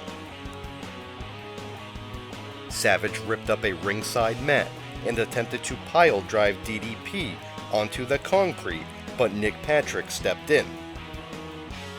An angry Savage attacked Patrick, bringing the count up to 3 for officials assaulted by the Macho Man. Savage followed that up by attacking a photographer. DDP grabbed a chair and smashed Savage over the head. A wary Savage attempted a suplex, but DDP reversed it and hit a diamond cutter. Scott Hall raced to the ring and stopped Patrick's count by stomping him on the head. DDP took care of Hall, but this allowed Savage to smash him on the back of the head with Hall's Tag Team Championship. Hall hit DDP with an outsider's edge and helped Savage to his feet. Savage leaped off the ropes onto DDP with a flying elbow drop. Patrick made the 3 count, giving Savage the victory in a wild match. The June 16th episode of Monday Nitro began with the NWO arriving in limos. Hollywood Hogan, Dennis Rodman, and Eric Bischoff made their way to the ring, hyping the match against Lex Luger and the Giant at Bash at the Beach. Hogan said he wanted a fight that night. After losing to Akira Hokuto at the Great American Bash, Medusa vowed that she'd retire. The following night on Monday Nitro, Mean Gene interviewed Medusa. She said she was a woman of her word and thanked the fans for their support. Syxx defended the WCW Cruiserweight Championship against Rey Mysterio Jr. The Outsiders accompanied Syxx, getting involved, with Scott Hall putting his cigar ashes out in Mysterio's mask. Mysterio battled back, hitting a flying Rana on Syxx. The Outsiders rushed into the ring, but Mysterio fought them off. Syxx snuck up behind Mysterio, locked in a buzzkiller, and scored a submission victory. Following the bout, Kevin Nash slammed Mysterio with a big jackknife powerbomb. The final segment saw Hollywood Hogan and Dennis Rodman calling out Lex Luger and the Giant. To the surprise of Hogan and Rodman, Luger and the Giant made their way to the ring. While Hogan knocked out Luger, the Giant lifted Rodman high up for a chokeslam, but Hogan kicked out the big man's knee. While the Giant got his hands on Hogan, Rodman clobbered him on the back of the head with the WCW Championship. The rest of the NWO attacked as fans tossed trash into the ring. Hogan and Rodman spray-painted NWO on the backs of Luger and the Giant. The June 23rd episode of Monday Nitro featured a vignette hyping Ernest the Cat Miller. He made his in-ring debut later in the evening, teaming with Glacier to defeat High Voltage. Mean Gene interviewed Rowdy Roddy Piper in the ring. Piper claimed that he never felt like Ric Flair betrayed him at Slamboree. He began to crack jokes about Flair, who made his way to the ring. Flair explained himself for chasing off Syxx and leaving Piper on his own. Flair pointed at Piper's shirt and said, "This says Icon." Flair pointed back at himself and said, "But this says Ric Flair." Flair then told Piper not to question him. Steve Mongo McMichael, Deborah, and the crippler Chris Benoit made their way to the ring. Mongo put his finger in Piper's chest and bowed up to him. Piper told Flair that he wasn't looking for a fight and asked him to control Mongo. After Benoit insulted Piper, the Hot Rod struck everyone, including Flair.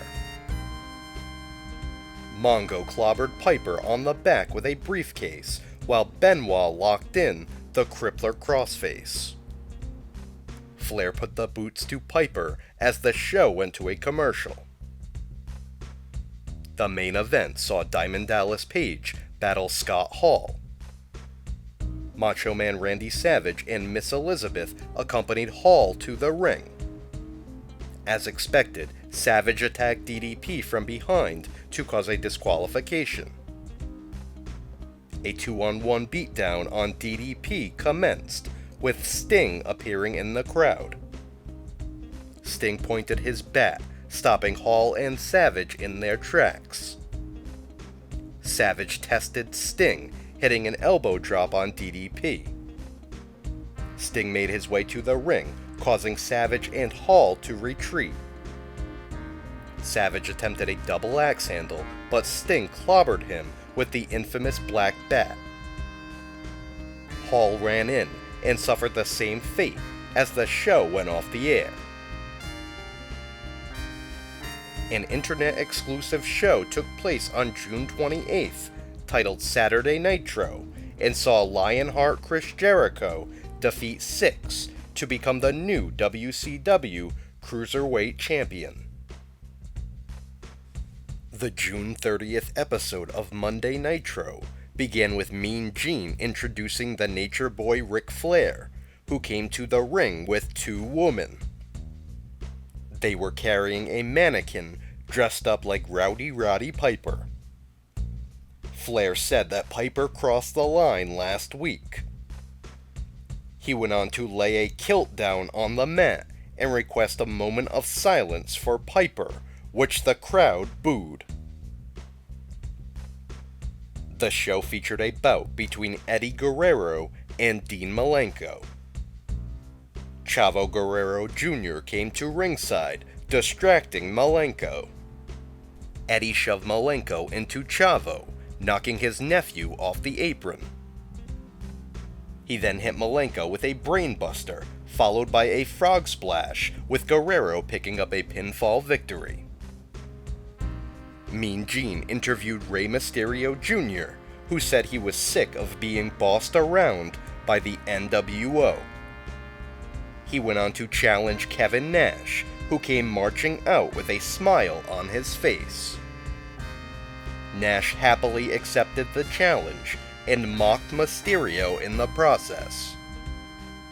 The match took place later in the broadcast, with Mysterio hitting big dives right from the start. Nash overpowered Mysterio and tossed him around with ease. After a huge jackknife powerbomb, Nash put one foot on Mysterio to score the pinfall victory. Following the match, Nash hit another jackknife and punched out the referee. Konnan looked on from the entrance as Nash hit a third jackknife. Konnan made his way to the ring, only to turn on Mysterio, attacking his leg. Mysterio writhed in pain as Konnan made his exit. Eric Bischoff rode a motorcycle to the ring. The WCW World Heavyweight Champion Hollywood Hogan was close behind, strumming his title like a guitar. Hogan said he was partying with Dennis Rodman that night and went on to hype his upcoming match at Bash at the Beach against Lex Luger and the Giant. The Nature Boy Ric Flair informed the WCW United States Champion Jeff Jarrett that he was no longer associated with the Four Horsemen. Jarrett didn't take this news well, saying he was going to be the one to put Flair out to pasture. Sitting in the front row, ECW standout Raven made his debut. Mike Tenay attempted to get a word with Raven, who remained silent, refusing to answer any questions. The main event featured Scott Hall, Kevin Nash, and Macho Man Randy Savage against Lex Luger, the Giant, and Diamond Dallas Page. It was all-out mayhem, with all six brawling in the ring at the same time. Hollywood Hogan made his way to the ring, clobbering both the Giant and Luger from behind with the WCW Championship. Other members of the NWO made their way to the ring to attack the injured Luger and the Giant. This left DDP on his own, falling victim to the disadvantage. Savage hit flying elbow drops repeatedly on DDP's injured ribs. Suddenly, Sting rappelled from the ceiling, causing the NWO to retreat.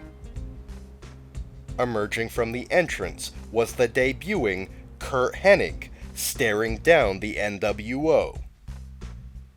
Raven hopped the guardrail and gave Scott Hall a cold stare, with the commentators further speculating who DDP's mystery partner would be at Bash at the Beach. The July 7th edition of Monday Nitro began with Mean Gene interviewing Curt Hennig.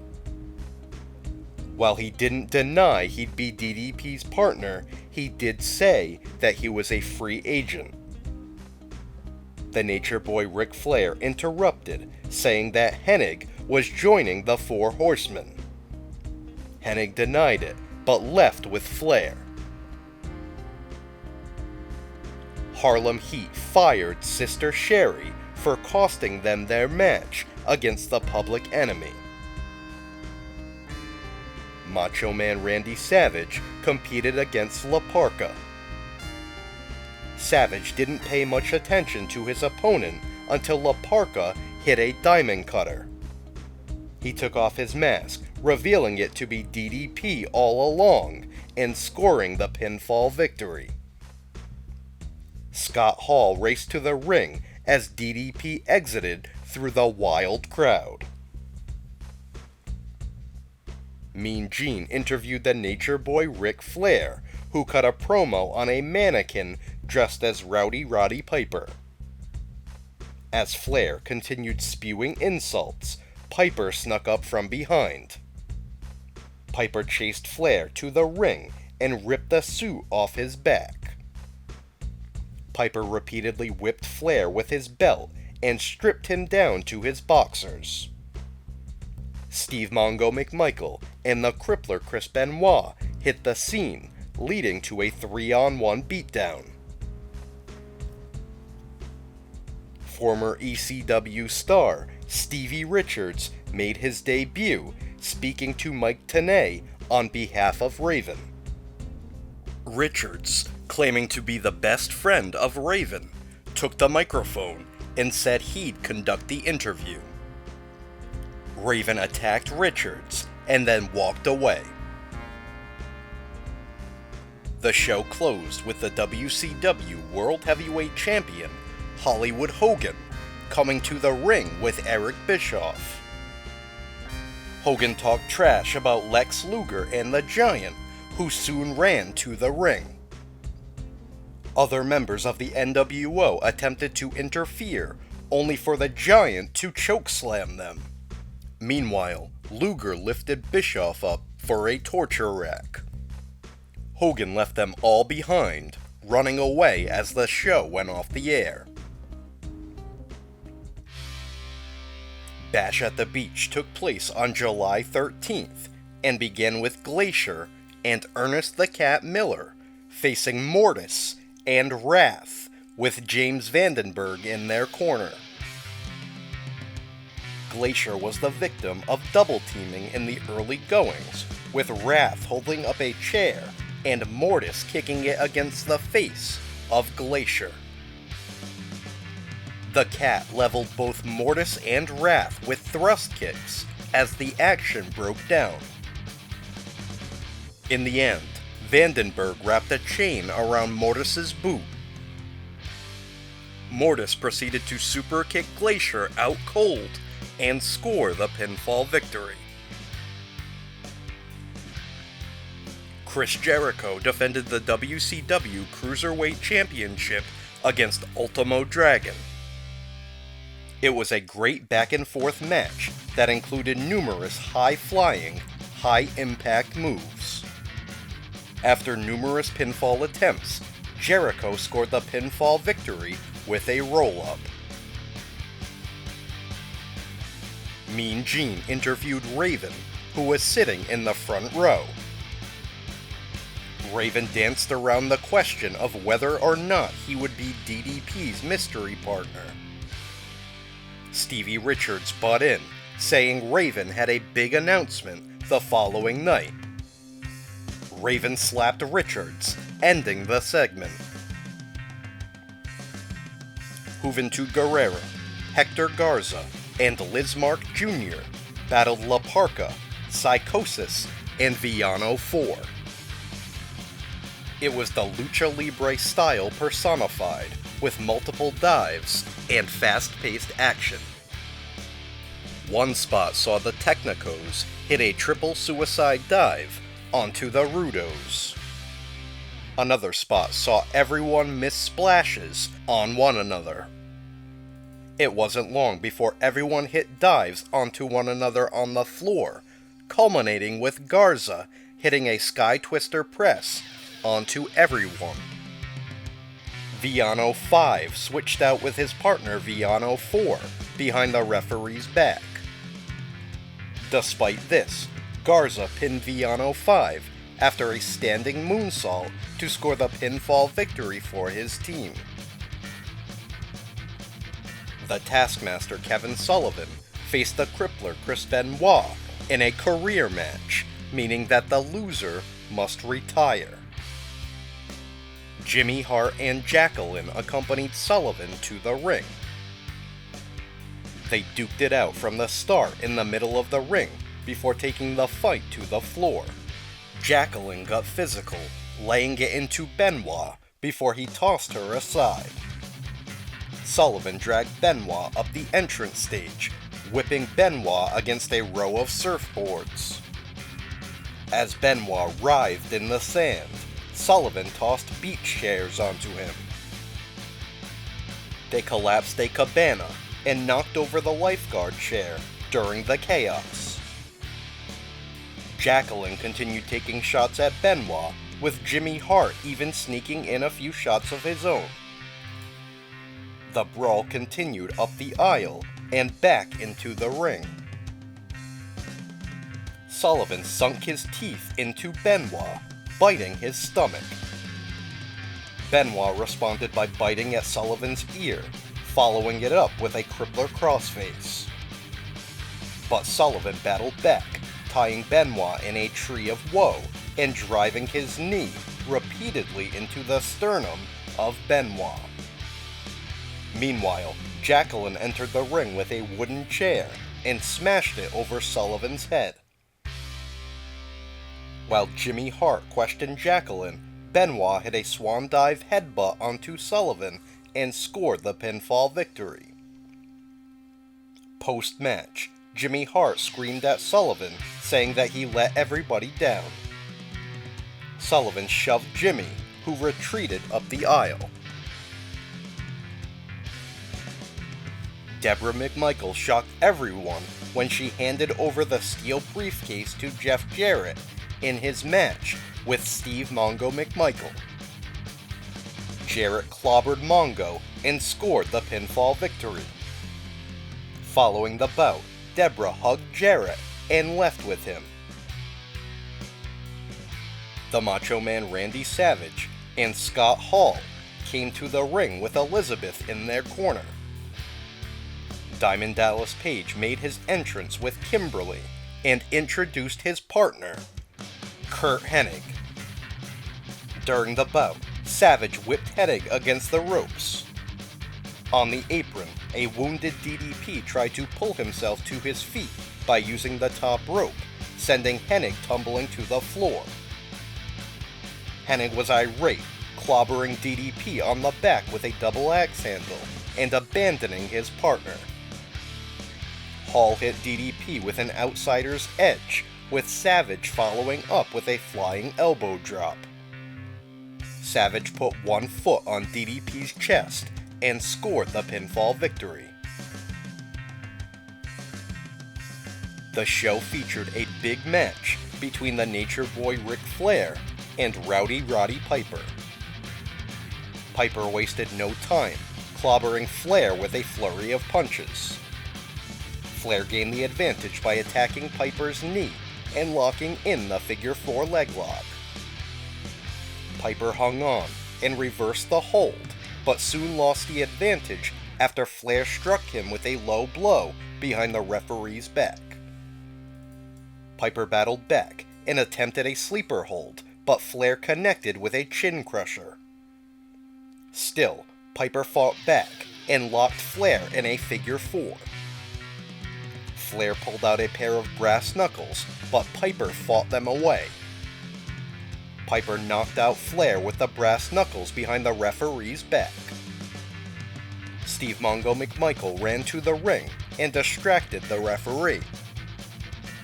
Chris Benoit ran in and leaped off the ropes with a swan dive headbutt. Piper moved, and Benoit collided with Flair. As the referee held Benoit back, Mongo hit Piper with a tombstone piledriver. Flair rolled on top of Piper for a pinfall, but Piper kicked out at the last possible moment. Piper gained the advantage and locked Flair in a sleeper hold. The referee checked Flair's arm, which dropped 3 times, giving Piper a victory by submission. The main event pit the WCW World Heavyweight Champion Hollywood Hogan and Dennis Rodman against the Total Package Lex Luger and the Giant. Macho Man Randy Savage stood in the corner of Hogan and Rodman. Both Luger and the Giant took their turns, pounding on Hogan until he finally tagged in Rodman. Luger initially got the upper hand, but Rodman showed flashes of brilliance. The Giant manhandled Rodman until Hogan kicked out his knees. Hogan body slammed the Giant and then double hip tossed him with the help of Rodman. Luger made the hot tag, but was quickly cut off by Rodman. All order was lost, and Rodman took out referee Randy Anderson. A fake Sting walked to the ring and waffled the Giant on the back with a baseball bat. Hogan and Rodman double-teamed Luger until Luger ducked and Hogan punched Rodman. Luger lifted Hogan up for a torture rack. Nick Patrick rushed into the ring and called for the bell. Luger grabbed Rodman and put him in the torture rack as Michael Buffer announced he and the Giant as the winners. Luger even put Savage in the torture rack as the bell rang repeatedly. The last shot was of Hogan and Rodman helping Savage away and saying that Luger and the Giant cheated. The July 14th episode of Monday Nitro saw the debut of the Nitro Girls, a dance troupe led by Kimberly Page that performed between matches and commercial breaks. Eddie Guerrero battled Chavo Guerrero Jr. in Eddie's ongoing attempt to toughen his nephew. Chavo held nothing back, even hitting a high crossbody off the top rope onto Eddie on the floor. Eddie one-upped him, hitting a huge superplex with ease. Chavo attempted a frog splash, with Eddie getting his knees up at the last second. Eddie hit his patented frog splash on Chavo and scored the pinfall victory. Following the bout, Eddie connected with a second frog splash. As Eddie climbed to the top rope for another frog splash, brother Hector Guerrero ran in to save Chavo. Eddie shoved Hector to the mat before retreating up the aisle. Mean Gene interviewed Raven, who was seated in the front row. Raven said that there is no announcement, which even stunned Stevie Richards. Stevie began to speak, but Raven spit on him. Raven continued roughing up Stevie to end the interview. Mean Gene interviewed Kurt Hennig, who claimed that Diamond Dallas Page used to hit him up for an autograph. He went on to insult DDP's manhood. Nature Boy Ric Flair interrupted, again whisking Hennig away. The NWO pushed Kevin Nash onto the stage in a wheelchair. Nash proved that the wheelchair wasn't necessary, as he stood to his feet and introduced Conan as the newest member of the NWO. The Nature Boy Ric Flair battled Jeff Jarrett. Jarrett tried to lock Flair in a figure four on multiple occasions, with Flair always finding a counter. Steve Mongo McMichael made his way to ringside to confront Deborah. Jarrett finally managed to lock in a figure four on Flair, but Mongo entered the ring and broke it up to cause a disqualification. Mongo led a beatdown on Jarrett, who narrowly escaped and retreated up the aisle with Deborah. The final segment saw Mean Gene interview Lex Luger in the ring. Luger went on to challenge Hollywood Hogan to put the WCW World Heavyweight Championship on the line at Road Wild. The NWO interrupted, minus Hogan and Eric Bischoff. An imposter Sting made his way to the ring and unmasked, revealing himself to be the actual Sting as the show went off the air. The July 22nd episode of Monday Nitro began with the World Heavyweight Champion Hollywood Hogan coming to the ring with Eric Bischoff. They laid on the mat, with Bischoff interviewing Hogan. Hollywood said that he's the reason everyone has watched wrestling from the 80s to present day. Hogan went on to say that Luger is just another challenger and accepted his challenge for Road Wild. Lex Luger responded later in the show, saying he didn't want to wait until Road Wild. Hogan interrupted, calling Luger a Hollywood wannabe. Ultimo Dragon defeated Lord Steven Regal with a Dragon Sleeper to become the new WCW World Television Champion. Mean Gene interviewed the Nature Boy Ric Flair in the ring. Flair proceeded to introduce the newest member of the Four Horsemen. Instead, Syxx interrupted, saying that the Horsemen are a thing of the past. Flair claimed that Syxx was too tough and began to walk away. It was a ruse, with Flair cheap-shotting Syxx with a punch to the jaw. Eddie Guerrero battled his brother, Hector. Eddie persistently bit his brother and eventually picked up a pinfall victory after a frog splash. Following the match, Dean Malenko ambushed Eddie and locked him in the Texas Cloverleaf. Hector pleaded with Malenko to let Eddie go and eventually slapped him. As Dean stomped on Hector, Eddie retreated up the aisle. J.J. Dillon announced that he had a contract to offer to Raven. Stevie Richards interrupted, announcing that he'd signed a WCW contract. Dillon then approached Raven in the front row, presenting him with a contract with everything he wanted. Richards revealed to Raven that he'd negotiated the contract for him. Raven tore up the contract, attacked Richards, and sat back down in his seat. Mean Gene interviewed Rey Mysterio Jr., who stood on crutches. Mysterio said that he didn't have a timeline for his return. Conan interrupted, kicking out Mysterio's crutches. Fellow luchadors backed up Mysterio, while Conan swung around a crutch.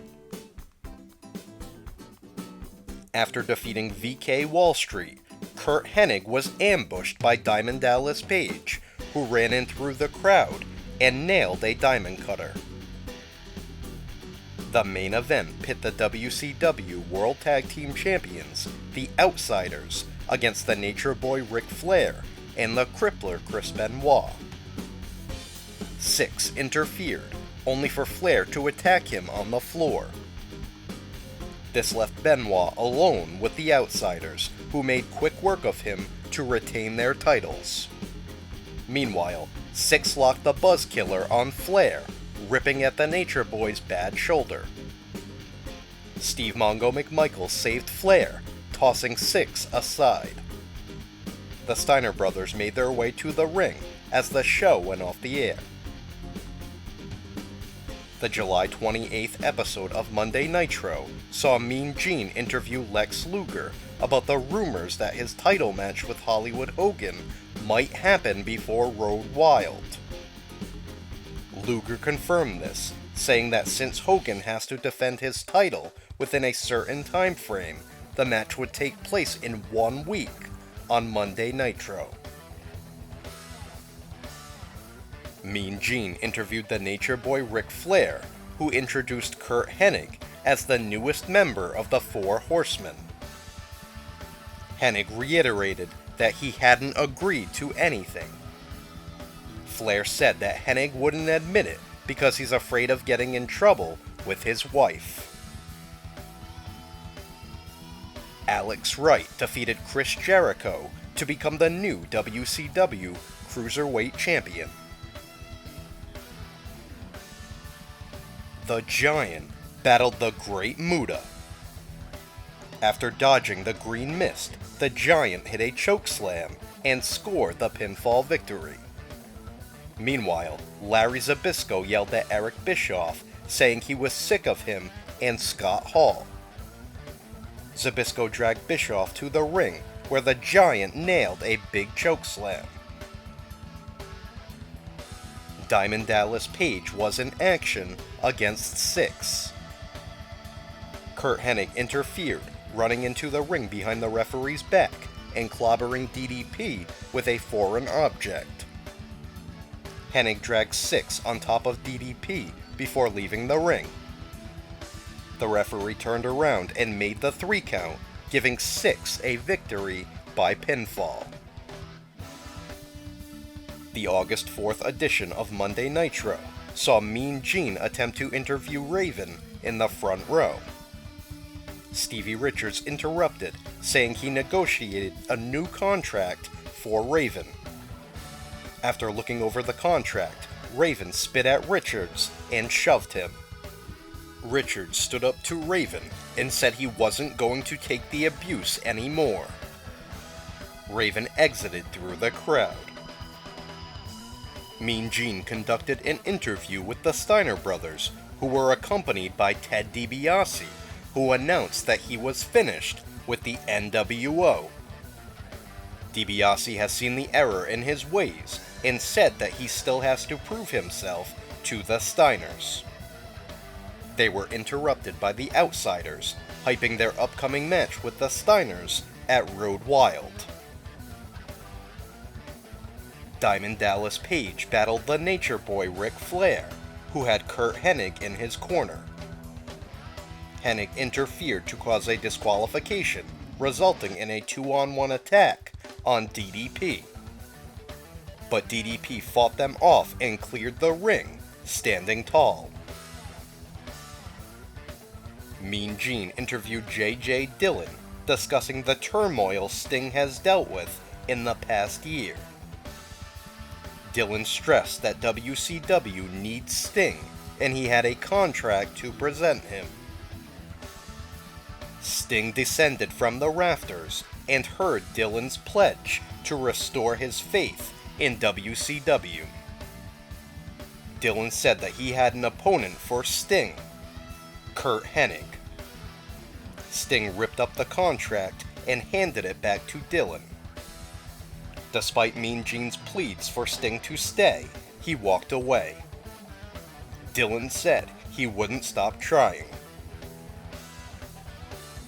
The main event saw the WCW World Heavyweight Champion, Hollywood Hogan, defend his title against the Total Package Lex Luger. Hogan pulled out all the stops, even hitting a big leg drop, but Luger kept kicking out. Hogan went as far as to blame referee Randy Anderson for counting too slow. Just as Luger gained the advantage, the Outsiders and Randy Savage tried to interfere. Luger fought them off and lifted Hogan up for the torture rack. Hogan quickly submitted, with Luger becoming the new WCW World Heavyweight Champion in an incredible moment. The crowd roared in approval as the locker room emptied to celebrate with the new champion. The celebration continued in the locker room, with champagne popping. The Giant helped Luger scrub the NWO spray paint off the championship. Meanwhile, Hogan pitched a fit in the NWO locker room. Road Wild took place on August 9th from Sturgis, South Dakota, and featured Diamond Dallas Page against Curt Hennig. After knocking out the referee with an errant elbow, Hennig smashed DDP's face on an exposed steel turnbuckle. Hennig hit his patented Hennigplex, but DDP kicked out at the last possible moment. DDP battled back, but the referee once again got knocked down. Nature Boy Ric Flair interfered, but suffered a diamond cutter. Hennig nailed DDP with another Hennigplex and scored the pinfall victory. The Giant made quick work of the Macho Man Randy Savage, scoring the pinfall victory after a chokeslam. The Steiner brothers rode their motorcycles to the ring to battle the WCW World Tag Team Champions, the Outsiders. Scott Hall fell victim to a bulldog off of Scott's shoulders. As referee Nick Patrick was about to count 3, Kevin Nash pulled him out of the ring. Patrick called for the bell, with DiBiase celebrating with the Steiners. Unfortunately, Patrick called for a disqualification, meaning the Steiners wouldn't be awarded the titles. At Road Wild, Miss Jacqueline became the new manager of Harlem Heat. In the main event, the WCW World Heavyweight Champion, the Total Package Lex Luger, defended his title against Hollywood Hogan. As expected, Hogan fought dirty, but Luger delivered a beatdown. The NWO interfered, with Luger fighting them all off. An imposter Sting clobbered Luger on the back with a baseball bat, with Hogan following up with a big leg drop to score the pinfall victory. Hollywood Hogan was once again the WCW World Heavyweight Champion. Backstage, Hogan celebrated with the NWO and Dennis Rodman. It was Rodman that spray-painted NWO back onto the championship. On the August 11th episode of Monday Nitro, the Nature Boy Ric Flair confronted Curt Hennig, saying he was spotted talking to Eric Bischoff. Hennig didn't deny it, and Flair continued to offer him a spot in the Horsemen. Eric Bischoff led the NWO to the ring, singing Happy Birthday to Hollywood Hogan, who wasn't there. Bischoff announced that he had a restraining order on the Giant. Putting this to the test, the Giant walked down the aisle, only to be escorted away by security. The show saw J.J. Dillon make another offer to Sting. Sting rappelled from the ceiling into the sea of fans, trudging his way to the ring. This time, Dillon presented a contract for Sting to face Syxx. Sting looked disappointed, tearing up the contract and handing it back to Dillon. Mean Gene said to Sting, "Who do you want?" The crowd erupted, chanting, "Hogan." Sting pointed to all the fans, with the message loud and clear. The main event saw Curt Hennig face the Macho Man Randy Savage. Diamond Dallas Page interfered, attacking Hennig to cause a disqualification. Savage attacked DDP from behind, with Scott Hall joining in on the beatdown. Savage hit multiple elbow drops onto DDP until Lex Luger ran in to make the save. Chris Jericho defeated Alex Wright on the August 16th edition of WCW Saturday Night to become the new Cruiserweight Champion. The August 18th episode of Monday Nitro began with Raven cutting a promo where he talked about being an outcast. He claimed that his father never gave him what he needed, so he understands what it's like to go without. He closed by asking why everyone couldn't understand his pain. Eric Bischoff came to the ring and revealed that he had a restraining order on Larry Zbyszko. Bischoff then demanded that J.J. Dillon give the NWO their own show. Mean Gene conducted an interview with the Nature Boy Ric Flair and Curt Hennig. Hennig continued to dance around joining the Four Horsemen and said that he was looking for competition. Stevie Richards defeated Scotty Riggs. Post-match, Raven ran in and hit Stevie with the even flow. A vignette aired with the NWO singing Happy Birthday to themselves. WCW United States Champion Jeff Jarrett and Eddie Guerrero battled the Crippler Chris Benoit and Steve Mongo McMichael in a hotly contested bout that had the fans on their feet. Mongo stole the United States Championship from Deborah and clobbered Jarrett on the back of the head behind the referee's back. Benoit covered Jarrett and scored the pinfall victory. The Nature Boy Ric Flair was in action against Syxx. NWO members interfered to cause a disqualification, with Curt Hennig running them off and aiding Flair. Mean Gene interviewed J.J. Dillon, who said that it was time for Sting to tell him what he wants. Sting made his way to the ring through the crowd and grabbed Dillon by the tie. He pointed to signs in the crowd that said, "Sting wants Hogan." Sting even grabbed one of the signs and presented it to Dillon. The sign read, "Hulk vs. Sting." The main event saw the Total Package Lex Luger and Diamond Dallas Page battle the WCW World Tag Team Champions, the Outsiders. Ultimately, the NWO ran in to cause a disqualification and lay the boots to DDP and Luger. The Nature Boy Ric Flair and the Giant ran in to even the odds and create a wild scene to end the broadcast. The final Clash of the Champions took place on August 21st and began with Steve Mongo McMichael defeating Jeff Jarrett to win the United States Championship. Deborah attempted to seduce her way back to the title, but Mongo brushed past her. Raven made his debut, battling Stevie Richards in a no disqualification match. It was largely one-sided, with Raven pulverizing Richards with a steel chair.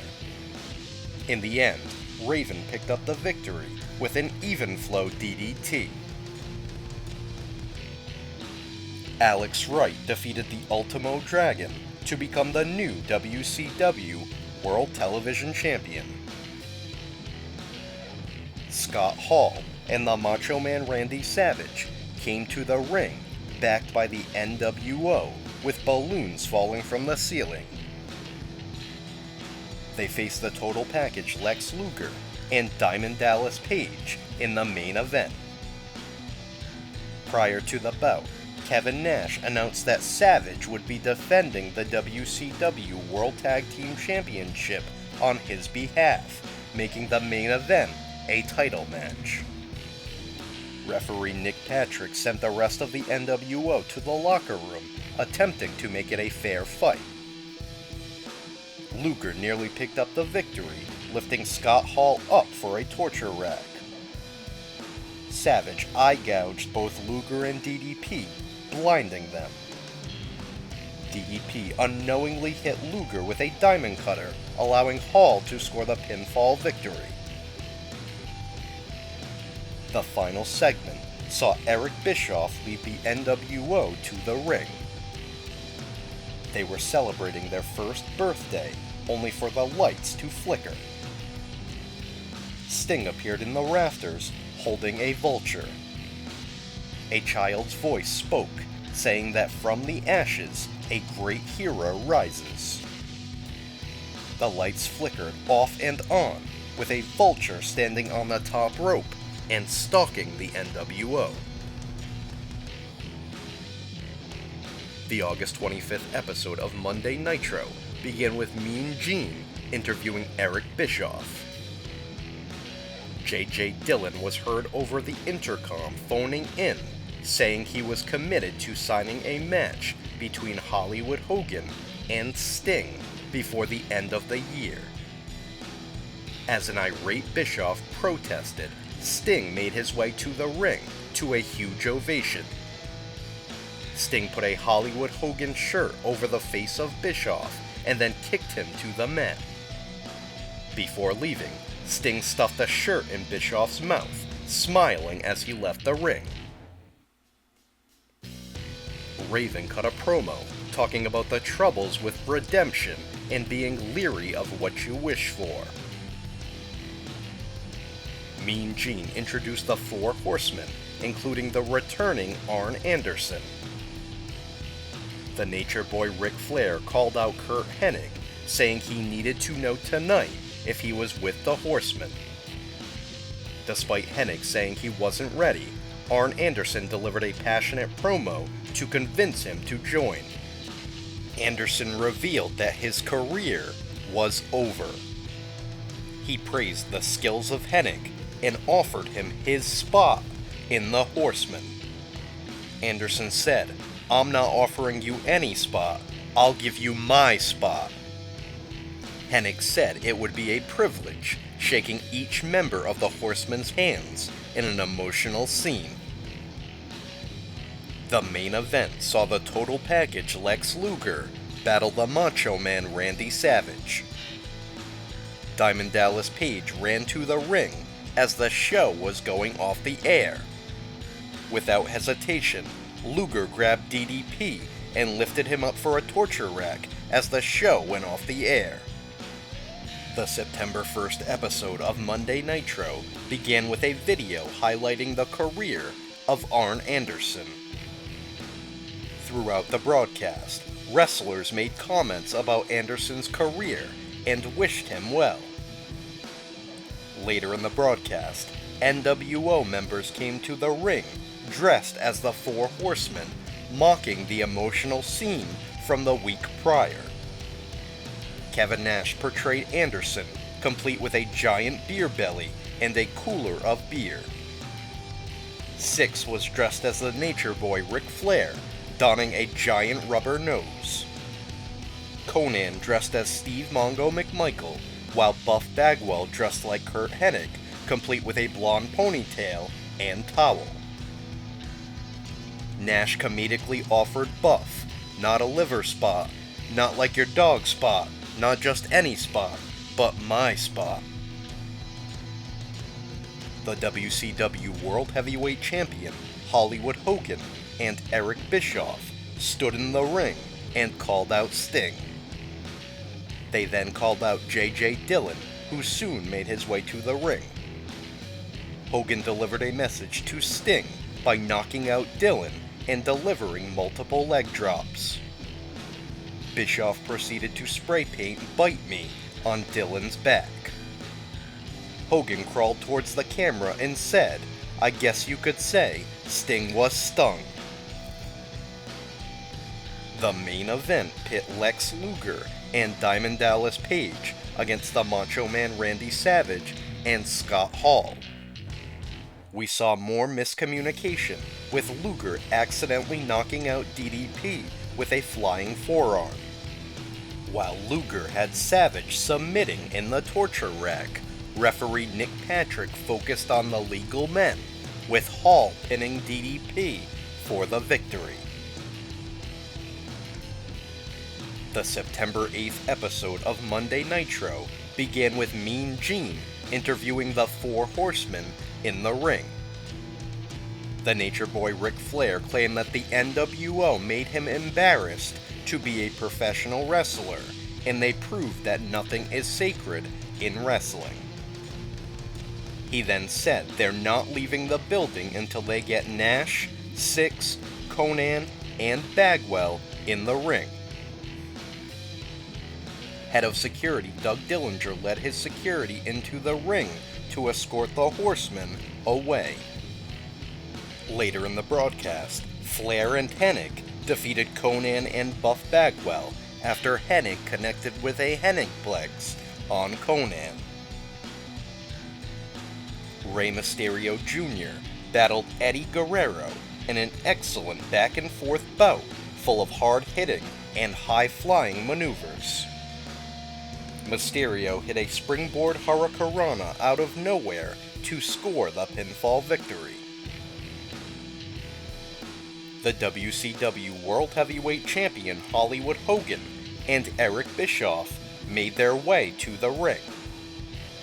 Hogan claimed that Sting didn't deserve a shot at the title since he hasn't beaten anybody. He went on to claim that Sting had been dodging him.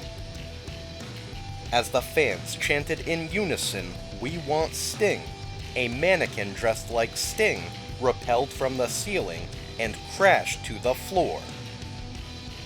Hogan and Bischoff comedically attended to the mannequin. Buff Bagwell and Scott Norton dragged the dummy into the ring, holding it up for Hogan. Hollywood pounded on the mannequin and then hit multiple leg drops. Bischoff took off his leather jacket to reveal a referee shirt, counting for Hogan while he pinned the Sting mannequin.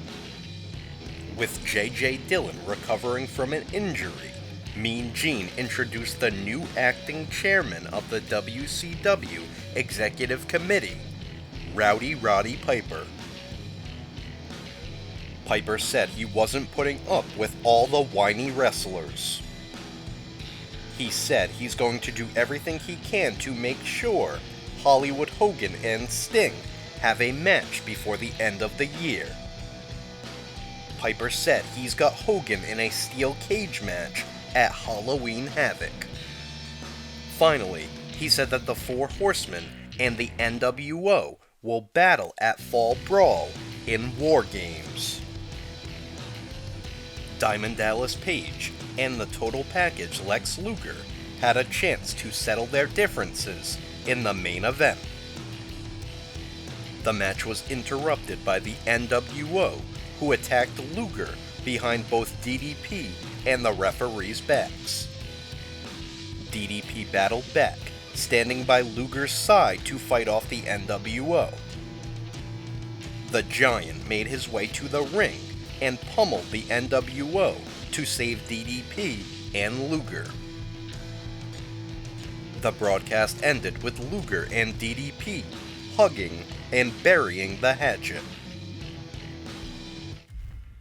Fall Brawl took place on September 14th and began with Chris Jericho defending the WCW Cruiserweight Championship against Eddie Guerrero.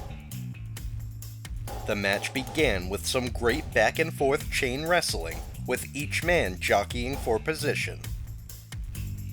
While Jericho briefly maintained control, Guerrero cheated his way to the advantage.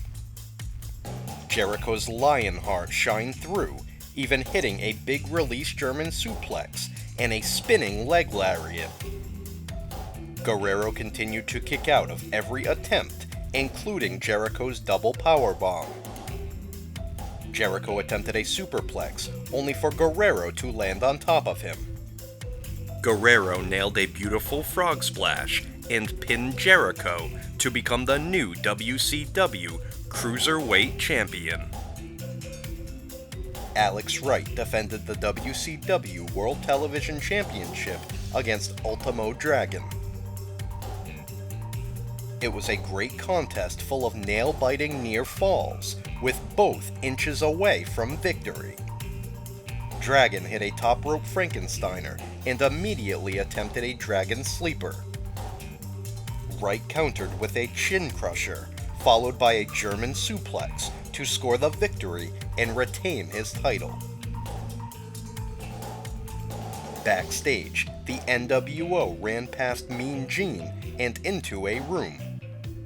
They ran out in a flash, with Gene opening the door once they left. Curt Hennig was sprawled out on the floor, seemingly from an NWO attack. Shortly after, Nash, Six, Conan, and Bagwell mocked the situation in a promo backstage. They claimed that after that night, the Horsemen would be finished. Mean Gene interviewed the Nature Boy Ric Flair, Steve Mongo McMichael, and the Crippler Chris Benoit in their dressing room. Flair was fired up, saying, "We will bleed, we will sweat, and you will pay the price for life." The Total Package Lex Luger and Diamond Dallas Page battled the Macho Man Randy Savage and Scott Hall. The action got out of hand, utilizing both rings. Hall deliberately knocked out referee Mark Curtis, which fired up Larry Zbyszko on commentary. Zbyszko threw down his headset and marched down to the ring to confront Hall. Hall dared Zbyszko to enter the ring. Zbyszko entered, with Hall shoving him. Zbyszko shoved back, with Luger rolling up Hall. With the referee knocked out, Zbyszko made the 3 count, and Luger and DDP were declared the winners. In the main event, the Four Horsemen, minus Curt Hennig, battled the NWO inside War Games.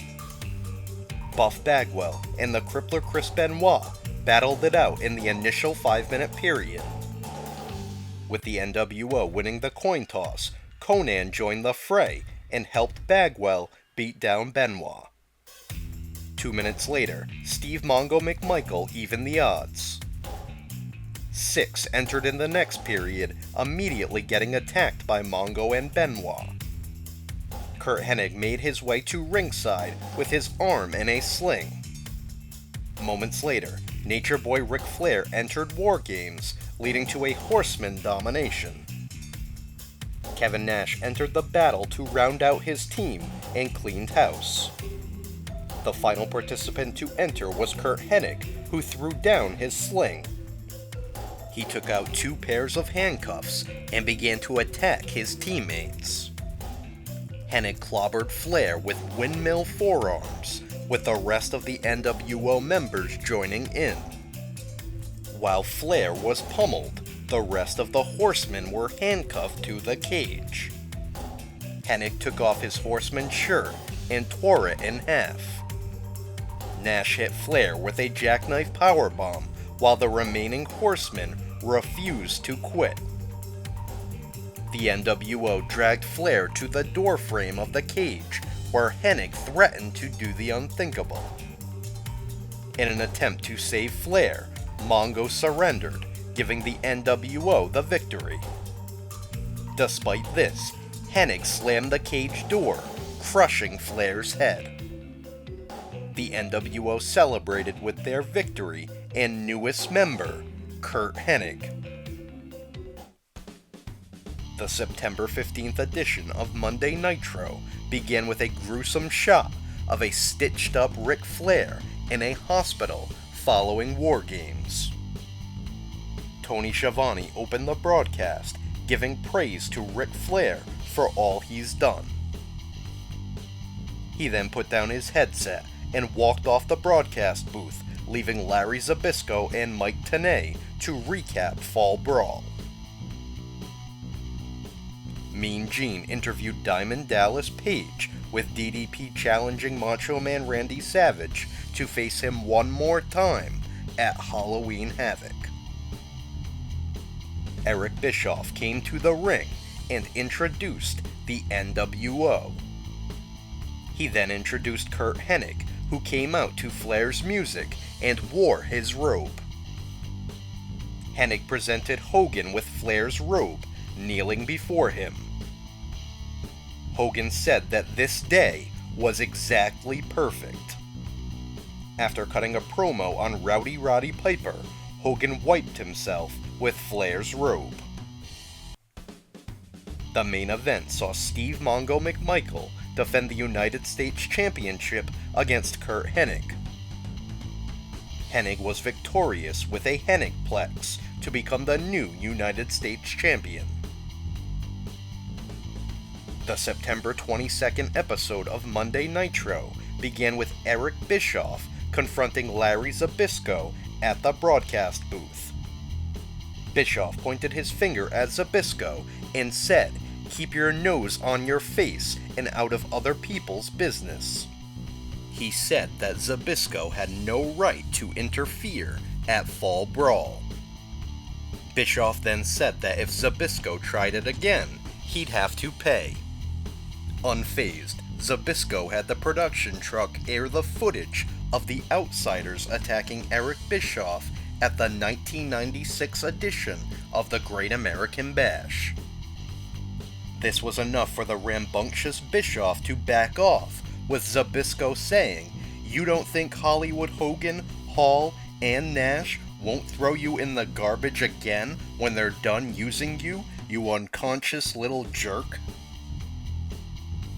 The show featured the debut of Bill Goldberg, an unknown in pro wrestling that would become one of the biggest names in company history. His opponent was Hugh Morris, whom Goldberg made quick work of. In an incredible display of power, Goldberg hoisted Morris up, slamming him to the mat with a jackhammer. Goldberg was victorious, picking up his first victory in a legendary winning streak. Following the match, Mean Gene attempted to interview Goldberg, who remained silent and walked off into the darkness. The Disco Inferno came to fight, challenging the WCW World Television Champion Alex Wright. Disco put on a great showing, getting a great reaction from the fans. In an upset victory, Disco defeated Wright to become the new television champion. Afterwards, Jacqueline dragged Mean Gene to the ring and confronted the new champion. Scott Hall and Syxx made their way to the ring. Hall denied getting pinned by Luger, saying he could only get it done with the help of a has-been like Larry Zbyszko. He then said that he wanted to fight Luger right then, to no avail. Hall then called out Zbyszko, who immediately threw down his headset and marched to the ring to a huge ovation. Zbyszko stopped at the ring, thinking twice, with Hall mocking him and saying, "Go back to your spot." Hall went on to face Hector Garza, with Hall persistently harassing referee Mark Curtis, even ripping the pocket off his shirt. Garza capitalized, rolling up Hall, with Curtis making the 3 count. An irate Hall attacked Garza, with Syxx getting in some cheap shots. Hall then hoisted Curtis up for the outsider's edge. He looked right into the camera and said, "Hey Zbyszko, come get some." Hall slammed Curtis to the mat and then stacked him on top of an unconscious Garza. Mean Gene interviewed Rowdy Roddy Piper, with Piper saying, "Looks like we got some straightening out to do around here." He admitted that Larry Zbyszko isn't an official referee, so he was making a match for Halloween Havoc. It would be Scott Hall against Lex Luger, with Larry Zbyszko serving as the special guest referee. Piper then said that Fall Brawl was brutal. He said that WCW wanted to ban cage matches for being too barbaric. Piper continued, saying that's exactly why he wants to compete in one at Halloween Havoc. He said, "I'm the guy that spent a week at Alcatraz. I love cages." Piper said, "I'm gonna make Mike Tyson look like a vegetarian, because Hollywood Hogan, I'm gonna eat you alive." The WCW World Heavyweight Champion Hollywood Hogan came to the ring with Eric Bischoff by his side. He wore Nature Boy Ric Flair's robe with the sleeves cut off, smiling and strumming the championship like a guitar. He said that the NWO was putting all the old-timers out to pasture, starting with Flair. Hogan then told Piper to get a life. Hogan claimed that at Halloween Havoc in Vegas, Piper will be number 2. The September 29th edition of Monday Nitro saw Rey Mysterio Jr. face the debuting El Caliente. As Mysterio was about to give his spare mask to a fan, Caliente viciously attacked him from behind. Caliente's mannerisms seemed eerily familiar to Eddie Guerrero. He showed great disrespect, tearing at the mask of Mysterio. Despite this, Mysterio hit an incredible triple jump hurricanrana off the ropes onto Caliente and scored the pinfall victory. Mysterio tore off the mask of Caliente, revealing a furious Eddie Guerrero. A feature aired, highlighting Bill Goldberg's football career. Bill Goldberg continued his winning streak, using the jackhammer to defeat the Barbarian. Mean Gene attempted to interview Goldberg following the match, but again, Goldberg walked away. The Nature Boy Ric Flair called into the show, surprisingly thanking Curt Hennig for giving him a wake-up call. He said his stitches are coming out next week, and he's coming after Hennig as soon as possible. Flair then addressed Hollywood Hogan's actions, saying that Hogan can't fill his shoes or wear his robe. He thanked Steve Mongo McMichael and the crippler Chris Benoit, but asked for a grace period for the Four Horsemen. Flair closed by rallying up the WCW troops. The main event saw Curt Hennig defend the WCW United States Championship against the Giant. In an incredible feat of strength, Hennig lifted the Giant for a fisherman suplex. The Giant kicked out at 2, nipped up, and hit Hennig with a chokeslam. NWO members rushed the ring to cause a disqualification and gang up on the Giant. Sting marched to the ring with his baseball bat, causing the NWO to scurry. Sting dropped the bat, causing the NWO to rush Sting. Even without a weapon, Sting single-handedly took out the NWO, battering them as the show went off the air. The October 6th edition of Monday Nitro began with a memoriam to the late Flying Brian Pillman. Diamond Dallas Page challenged the WCW World Television Champion, the Disco Inferno. Just after hitting the Diamond Cutter, DDP was ambushed by the Macho Man Randy Savage. Savage pulled up the padding on the floor, exposing the concrete and setting up DDP for a pile driver. Commissioner Rowdy Roddy Piper stepped up, stopping Savage. DDP whipped Savage around and hit a diamond cutter onto the concrete. The NWO surrounded Savage, with Elizabeth visibly upset. Savage was stretchered away from the scene.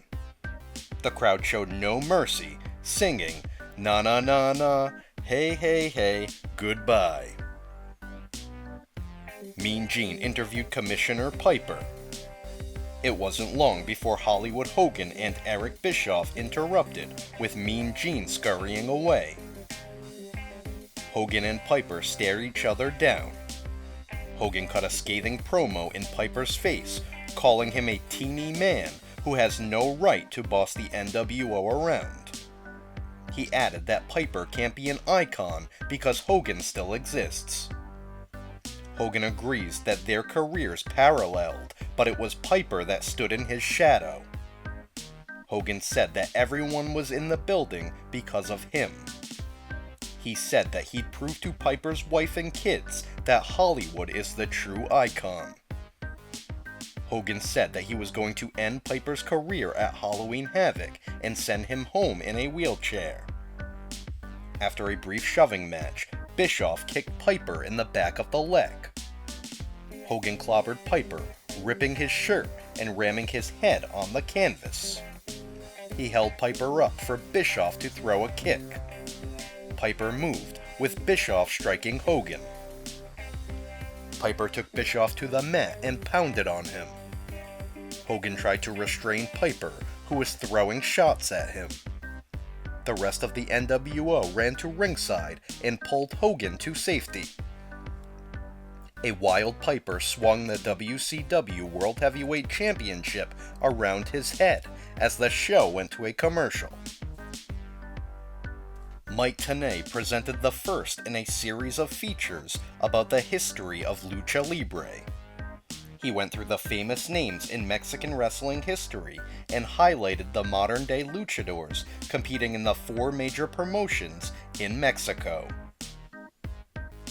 In the main event, Curt Hennig defended the United States Championship against the crippler Chris Benoit. It was a hard-hitting fight, with Hennig winning with a fisherman suplex. Other NWO members stomped on Benoit until the Nature Boy Ric Flair made his return. Flair raced to the ring, chasing Hennig all the way out of the building and into the street. Flair made his way back into the building where he cut a promo in the center of the ring on the NWO. He said he'd been through it all, but he's still there in Minneapolis. Flair said nobody's done it better than him. He took out his anger on Hennig for celebrating his beatdown. He said, "You're not NWO for life, you're NWO for 3 more weeks." Flair officially challenged Hennig to face him at Halloween Havoc. After that, Flair said he was going after Hogan. Flair strutted and waved to the crowd as the show went off the air. The October 13th episode of Monday Nitro began with the WCW World Heavyweight Champion Hollywood Hogan, the Macho Man Randy Savage, and Eric Bischoff in the ring. Savage wore a neck brace from being attacked by DDP last week. Hogan scolded Commissioner Piper for allowing DDP to injure Savage. Hollywood added that he wasn't leaving the building until he gets his belt back from Roddy Piper. Mike Tenay narrated a feature about the importance of the mask in the lucha libre culture. Rey Mysterio Jr. talked about his fear of losing his mask with his uncle, the original Rey Mysterio, saying that he was shunned when he lost his mask. Later, Mysterio faced Dean Malenko. With Mysterio locked in the Texas Cloverleaf, Eddie Guerrero ran in and ripped off his mask. Malenko scored a victory via submission. A Raven vignette aired. In it, Raven sat next to a baby crib and discussed his earliest memories. The memories were of feelings such as abandonment, loneliness, and sadness. He continued to deliver his gloomy preachings as lullabies played from a toy in the background. Later, Raven appeared in the front row with Perry Saturn, who debuted the week prior, and a new disciple that went on to be known as Sick Boy. Also joining the group on this night was Billy Kidman. Bill Goldberg continued his winning streak, annihilating Scotty Riggs. Scott Hall and Syxx came to the ring to defend the WCW World Tag Team Championships against the Steiner brothers. The Steiners cleaned house and managed to hit a Steiner DDT on Syxx. They would have won had Hall not pulled the referee out of the ring before a 3 count. After Hall tendered the referee unconscious, Larry Zbyszko marched down the aisle. Scott Steiner threw Hall into the ring, where Rick leaped off the top rope, hitting a bulldog. The Steiners each had a man covered, with Zbyszko running out to make the 3 count. The Steiner brothers were crowned the new WCW World Tag Team Champions. A vignette aired featuring Diamond Dallas Page at the WCW power plant, where he talked about being true to himself. He said he's more focused than ever and voiced his appreciation for Commissioner Piper. DDP went on to hype his sudden death match against Macho Man Randy Savage at Halloween Havoc. Mean Gene conducted an in-ring interview with Roddy Piper, who said that since Larry Zbyszko is a sanctioned official as of last week, the decision stands, and the Steiners are still the tag team champions. Macho Man Randy Savage and Eric Bischoff interrupted, getting in Piper's face. Piper didn't back down, wrapping his belt around his fist. Numerous members of the NWO ran to the ring, only for an imposter Sting to follow close behind. The imposter attacked Piper with a baseball bat, with the NWO pummeling him. The imposter revealed himself to be Hollywood Hogan, who continued to get cheap shots in on Piper. The NWO laughed and mocked the injured commissioner. The main event saw Curt Hennig defend the WCW United States Championship against Diamond Dallas Page. Nature Boy Ric Flair tried to interfere, with security restraining him in the aisle. With Hennig distracted, DDP rolled him up for the 3 count. Flair chased Hennig away as DDP celebrated. However, referee Randy Anderson claimed that due to Flair's interference, the match ended in a disqualification. Anderson explained things to Commissioner Piper, with Piper raising the hand of DDP. Hogan led the NWO to the ring for a brutal beatdown on DDP and Piper.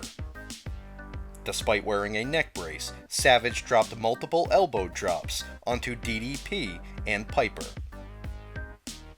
Multiple stings ran through the crowd, with the NWO attacking each one. 3 stings marched down the aisle, with one of them revealed to be the real Sting. A petrified NWO retreated as Sting stood tall, and Piper clutched the WCW Championship. The October 20th episode of Monday Nitro began by showing multiple NWO members knocked out backstage. Beside them were a black baseball bat, an Icon t-shirt, and a spray-painted outline around Curt Hennig, accompanied by the signature of DDP. An irate Hollywood Hogan and Eric Bischoff stomped to the ring, with Macho Man Randy Savage not far behind. Bischoff called Sting, Piper, and DDP scum. Hogan followed by calling out Piper to face him right then, with Savage saying, "Whatever it takes." Hogan said he was going to beat down Sting with his own bat. A steel cage hung above the ring, with Hogan adding that he wanted a fight that night. In the opening match, the WCW Cruiserweight Champion Eddie Guerrero defended his title against the Crippler Chris Benoit. After a hard-hitting bout, Guerrero rammed Benoit's head into an exposed turnbuckle, allowing him to hit a frog splash and score the pinfall victory. Bill Goldberg continued his winning streak, defeating Wrath quickly with a spear and a jackhammer. As Goldberg made his exit, he came nose-to-nose in the aisle with Steve Mongo McMichael. After a tense stare-down, they went their separate ways. A Raven vignette aired from a playground. He discussed his childhood, getting chosen last to play at recess. He claimed that this is where his trauma began. Raven said, "Scars are souvenirs you never lose, and the past is never far." He closed by saying, "Everything you could possibly remember hurts." Mike Tenay narrated another Lucha Libre vignette. The subject this week was Rey Mysterio Jr., who discussed his career while walking through a barrio in Mexico. Tenay described him as WCW's most resilient athlete. He closed by announcing that at Halloween Havoc, Mysterio would be putting his mask on the line in his title match against the WCW Cruiserweight Champion Eddie Guerrero. The show ended with Hollywood Hogan, Macho Man Randy Savage, and Eric Bischoff in the ring. Hogan claimed that he overreacted earlier, and good things come to those who wait. They were interrupted by multiple Stings, who attacked and unmasked.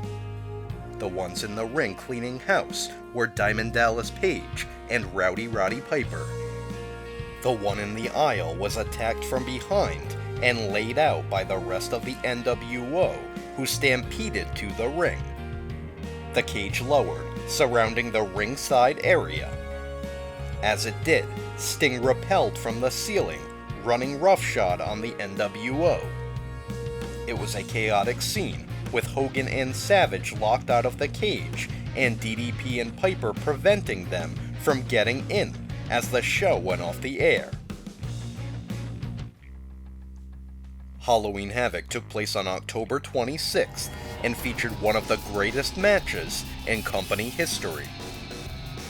WCW Cruiserweight Champion Eddie Guerrero faced Rey Mysterio Jr. in a mask versus title match. Mysterio wore a jumpsuit with a mask built in, similar to the comic book character, the Phantom. Guerrero taunted Mysterio from the get-go, leading to a breathtaking sequence that saw the two fly around the ring and to the floor. A ruthless Guerrero manhandled Mysterio, tossing him head first against the ring steps. The resilient Mysterio battled back, despite being slammed around without regard by Guerrero.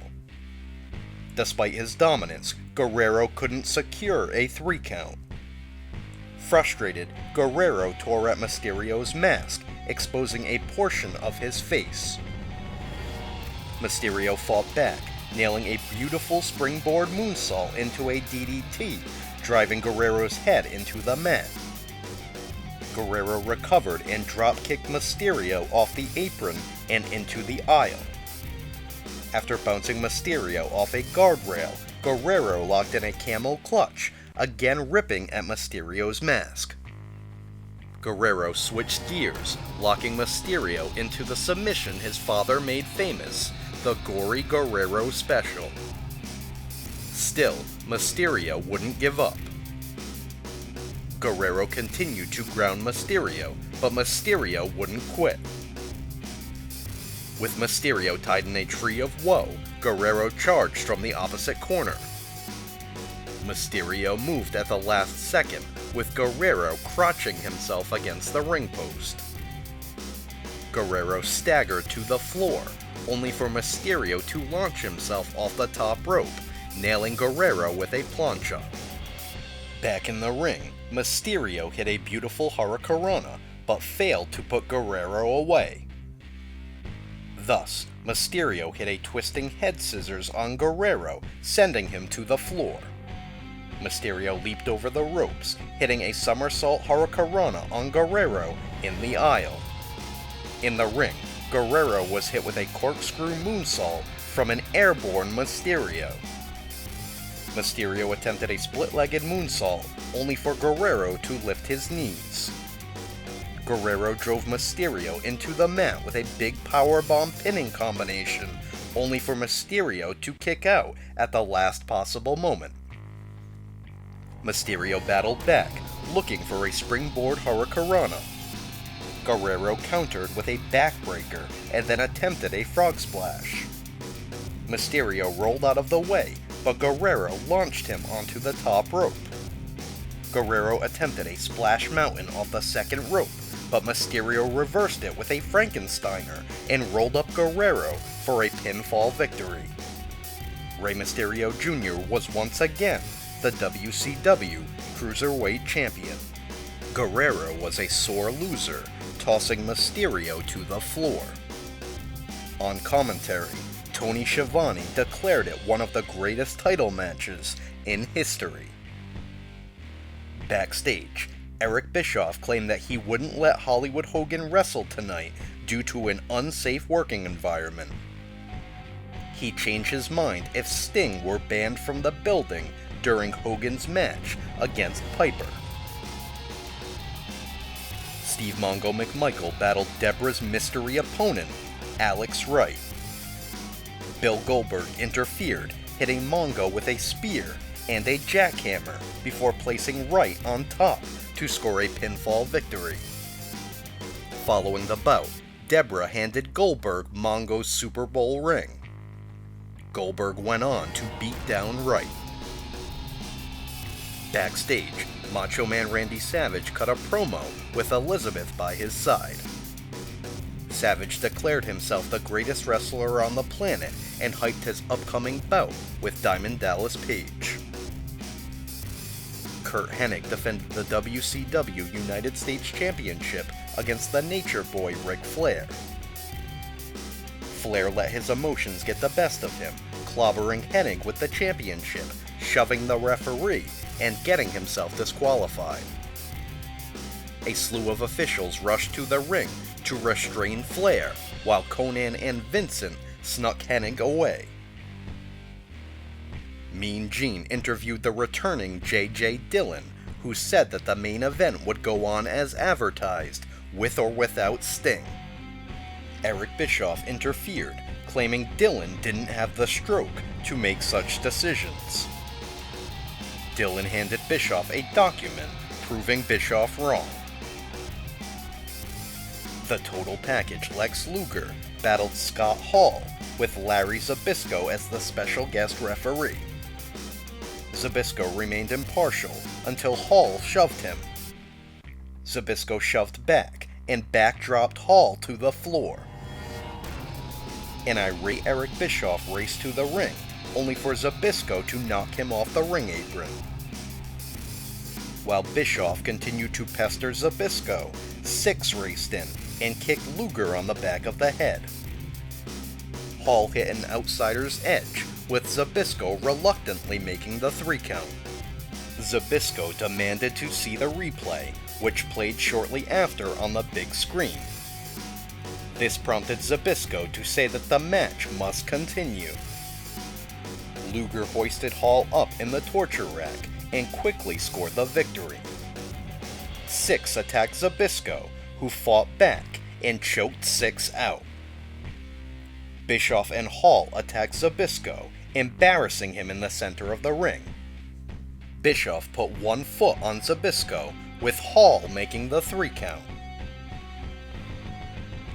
Diamond Dallas Page and the Macho Man Randy Savage battled in a Las Vegas sudden death match. DDP entered the fight injured, with his ribs taped up. Savage took advantage of this, targeting the injury. They battled around ringside and through the crowd before heading to the entrance stage. DDP tossed Savage through the tombstones that comprise the entrance stage. Back at ringside, Savage assaulted a cameraman and stole his camera, swinging it at DDP. At the last moment, DDP kicked the camera back into Savage's face. While the referee started the count on the 2 unconscious combatants, Elizabeth smashed a tray over the back of the referee's head. She then began to choke DDP with a camcorder cable. Kimberly attacked Elizabeth, pulling at her hair and dragging her all the way up the aisle. The battle continued, with DDP putting up a fight. Savage managed to hit a flying elbow drop, but didn't have much power behind it. The referee counted, with DDP staggering to his feet at 5. Savage nailed a beautiful flying elbow drop. DDP barely made it to his feet before the 10 count. DDP managed to hit a diamond cutter, but knocked the referee down in the process. Still, Nick Patrick made the count, with both men rising to their feet. Savage connected with a low blow, knocking DDP out of the ring. An imposter Sting marched to ringside and clobbered DDP in the ribs with a baseball bat. DDP failed to answer the 10 count, giving Savage the big victory. While medics attended to DDP, Savage snapped, continuing the beatdown.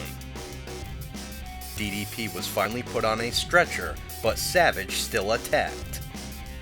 Security finally managed to control Savage and roll DDP away. In the main event, the WCW World Heavyweight Champion Hollywood Hogan defended his title against Rowdy Roddy Piper in a steel cage match. Piper made his entrance with the championship belt over his shoulder, taunting Hogan. Once the cage door was locked, Piper stalked Hogan, who attempted to climb to safety. They continued brawling, even escaping out the door early. Hogan swung the cage door multiple times against Piper's face and attempted to walk away. An imposter Sting met Hogan in the aisle, pointing a bat at him. Piper dragged Hogan back into the cage and battered him. The two brawled their way up the cage while a second imposter, Sting, walked down the aisle. Back in the ring, Hogan whipped Piper repeatedly with his weight belt. Hogan began to climb over the cage, but an imposter, Sting, waited for him below. Piper raced up the cage and brawled with Hogan up top. More Stings appeared, creating further confusion. Hogan dropped multiple leg drops on Piper, only for Piper to kick out of a pinfall attempt. Macho Man Randy Savage climbed to the top of the cage, launching off with a double axe handle and accidentally clobbering Hogan. This allowed Piper to cinch in a sleeper hold on Hogan and score a submission victory. Eric Bischoff shoved a fake Sting out of the way and raced into the cage. Hogan battered an imposter, Sting, while Savage clobbered Piper. It wasn't long before Hogan and Savage handcuffed Piper to the cage and battered him. A fan scaled the cage and suffered a beatdown at the hands of Hogan and Savage, with security running to the rescue as the broadcast went off the air. The October 27th edition of Monday Nitro saw Mean Gene interview Larry Zbyszko, who voiced his disgust for Scott Hall. Zbyszko revealed an open contract for Scott Hall, which he called a ticket to Larryland. Hall interrupted with Six by his side and said that Zbyszko wasn't in the caliber of the Wolfpack. As Zbyszko continued to challenge Hall to enter the ring, Hall mocked him, re-airing the beatdown from Halloween Havoc. Raven cut a promo atop a tree branch, talking about how everyone needs a special place of their own. He said he can empathize with people for their hopelessness. He feels their pain. Later, Raven was scheduled for a match against Scotty Riggs. Backed by the Flock, Raven offered Riggs a spot in the group, but he declined. The match commenced under Raven's rules, essentially meaning it was no disqualification. Raven hit Riggs with a drop toe hold onto a chair, injuring the eye of Riggs. As Riggs received medical attention, Raven hopped the guardrail, abandoning the match and returning to his seat. Fit Finlay battled the Crippler Chris Benoit in a hard-hitting match. Despite Finlay clobbering Benoit mercilessly, it was the Crippler who got the last laugh. Benoit connected with a swan dive headbutt and pinned Finlay to score the pinfall victory. The WCW World Heavyweight Champion Hollywood Hogan battled Diamond Dallas Page in a non-title match. Hogan used illegal tactics to dominate the match and wasn't shy about attacking the injured ribs of DDP. But DDP kept fighting back and kicking out of every pinfall attempt. As the tides turned in DDP's favor, an imposter Sting raced to the ring to cause a disqualification. DDP met the imposter with a diamond cutter. Hogan began to whip DDP with his weight belt and signaled for the rest of the NWO to come to the ring.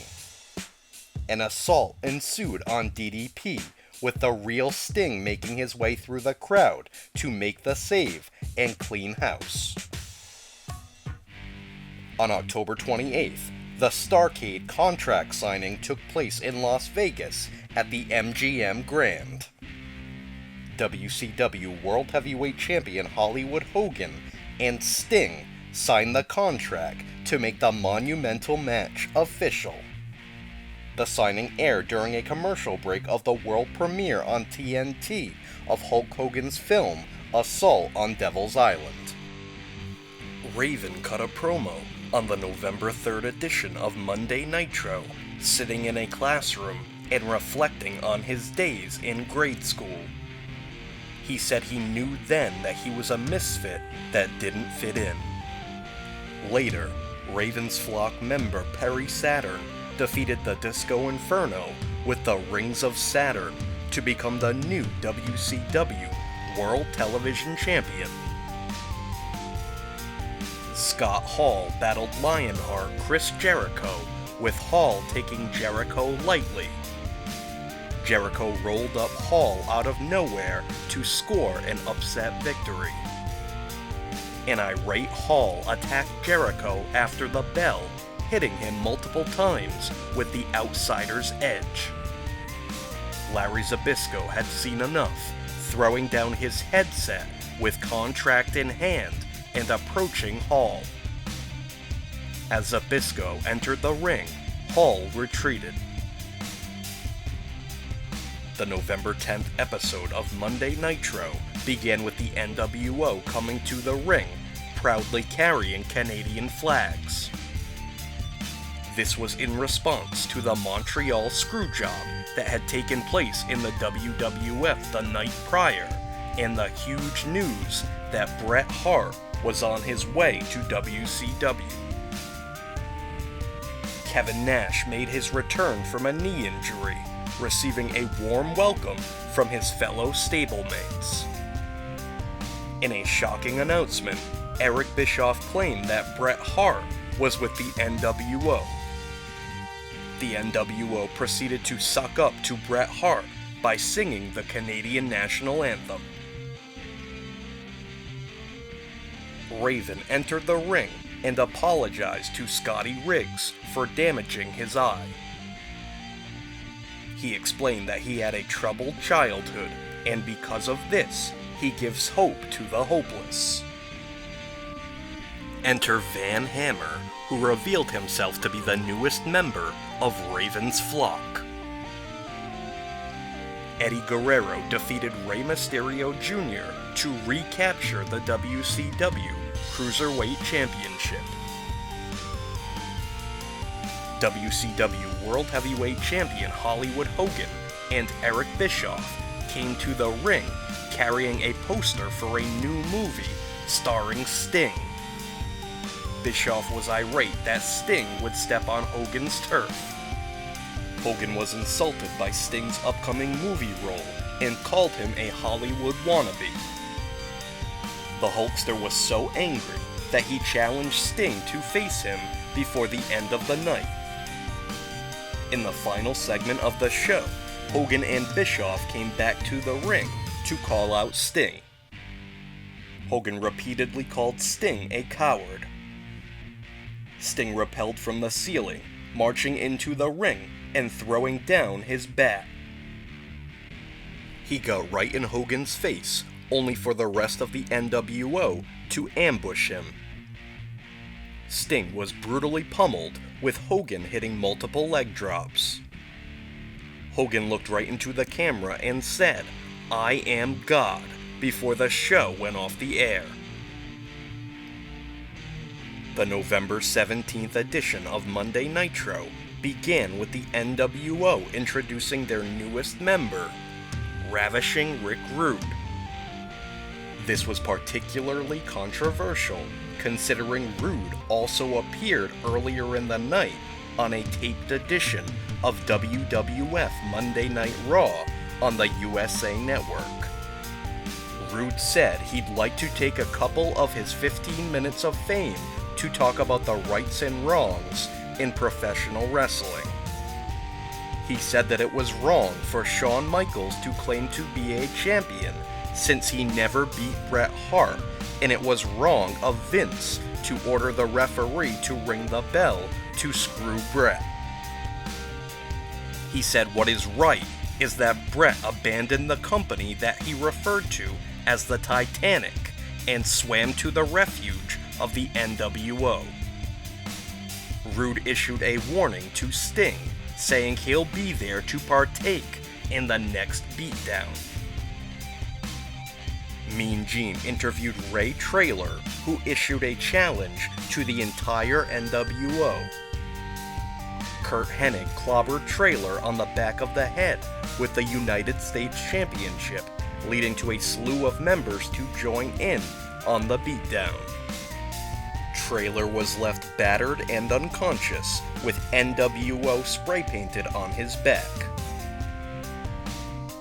Eric Bischoff confronted Larry Zbyszko on commentary, leading to a shouting match between the two.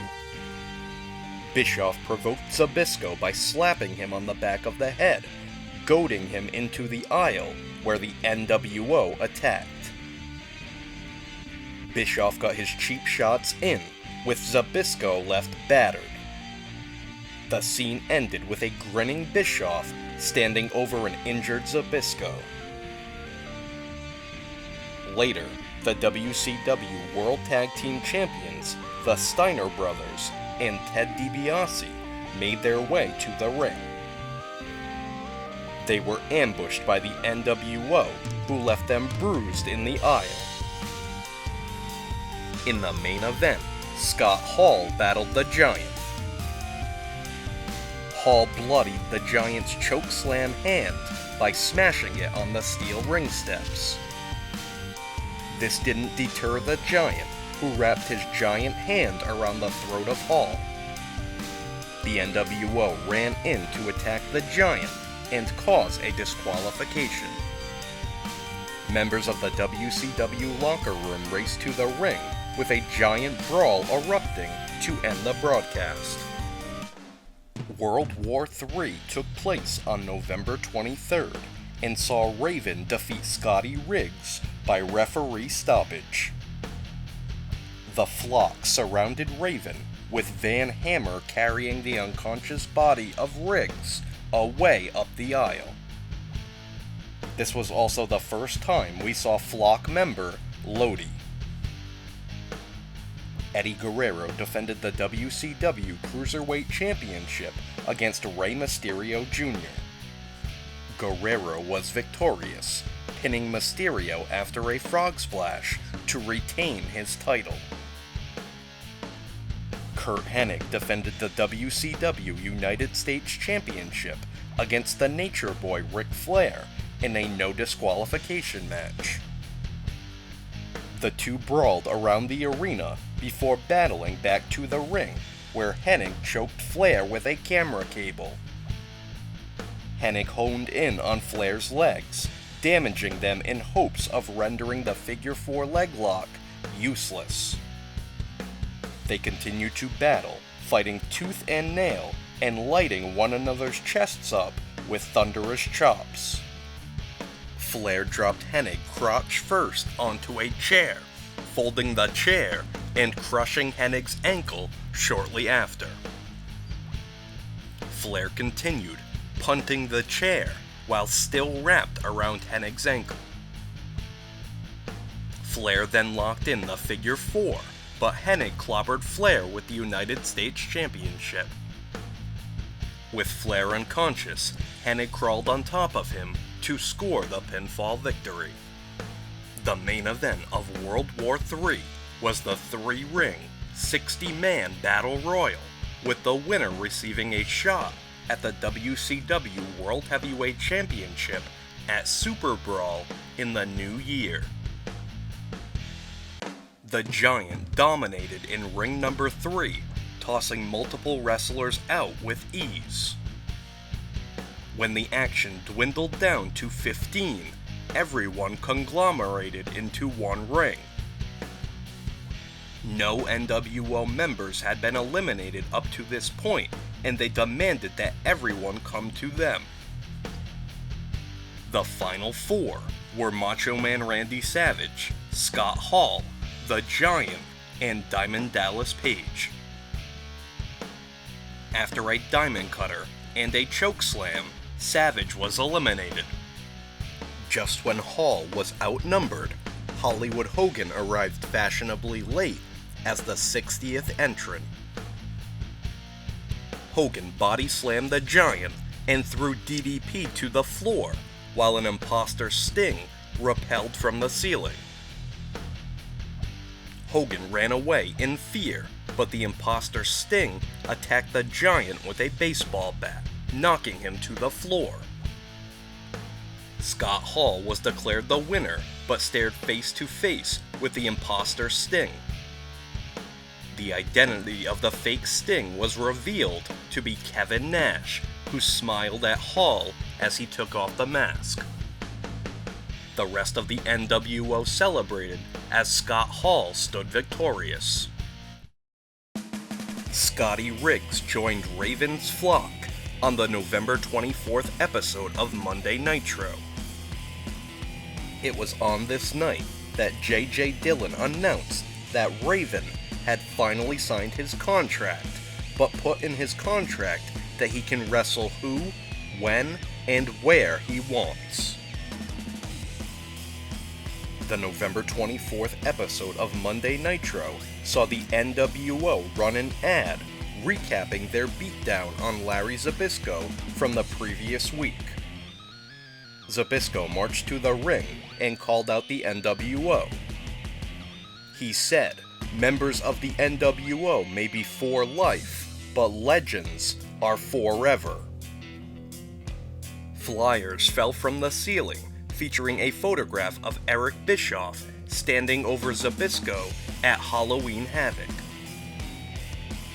Bischoff laughed his way out of the entrance, saying Scott Hall doesn't have time to waste on Zbyszko. Bischoff added that Zbyszko really wasn't even that good. He said to Zbyszko, "You can't even beat me." At that, Zbyszko challenged Bischoff to a fight, with Bischoff accepting. Security held the two apart in the aisle as the crowd chanted, "Larry." The main event saw the WCW World Heavyweight Champion Hollywood Hogan defend his title against the Giant. Immediately, Hogan attacked the Giant's injured right hand, which was protected by a giant cast. But the Giant battled through the pain and hit Hogan with a chokeslam. An imposter Sting marched to the ring and clobbered the Giant's hand with a baseball bat. The fake Sting peeled back his mask to reveal Kevin Nash, who caused a disqualification. As the NWO marched to the ring, Nash ripped at the Giant's cast. A dummy dressed like Sting plummeted from the rafters, bursting through the ring. The NWO took turns clobbering the dummy with a baseball bat as the broadcast went off the air. The December 1st edition of Monday Nitro began with Mean Gene interviewing Eric Bischoff in the ring. Since there wasn't a contract, Bischoff claimed he never agreed to a match with Larry Zbyszko. Bischoff claimed he'd only face Zbyszko at Starrcade if Monday Nitro was on the line. Later, J.J. Dillon announced that the match was official. Bischoff interrupted, claiming Dillon didn't have the authority. But Dillon did, and Bischoff was speechless. WCW World Heavyweight Champion Hollywood Hogan came to the ring with Eric Bischoff by his side. Hogan was angry at the sea of fans that wore Sting masks, letting the fandom get under his skin.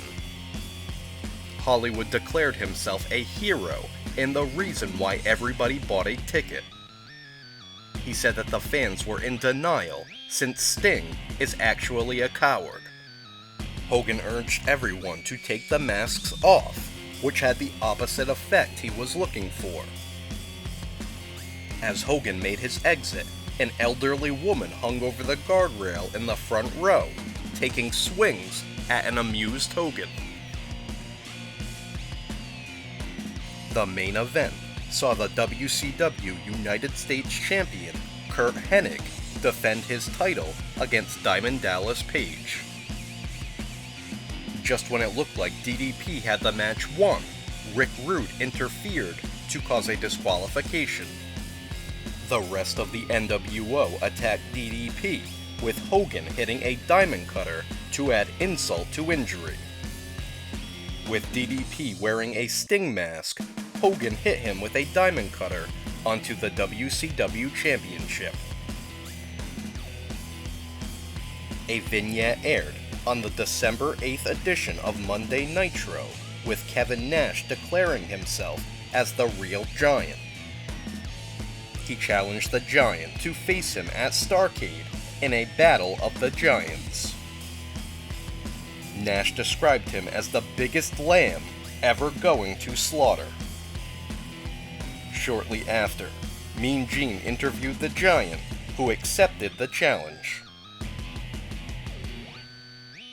The Disco Inferno defeated Perry Saturn to regain the WCW Television Championship. Mean Gene interviewed the Nature Boy Ric Flair, who challenged Curt Hennig to face him in a steel cage match at Starrcade. Gene asked Flair his thoughts about Bret Hart coming to WCW. Flair took umbrage with the fact that Hart calls himself the greatest of all time. He said, "That works real good when you've got a column in the newspaper in your hometown. Come to Charlotte sometime, Jack." Macho Man Randy Savage battled Hugh Morris. After hitting multiple flying elbow drops, Savage shoved the referee and climbed back to the top rope. The lights went out, with sounds of running electricity running through the speakers. When the lights came on, Savage was unconscious and wearing a Sting mask.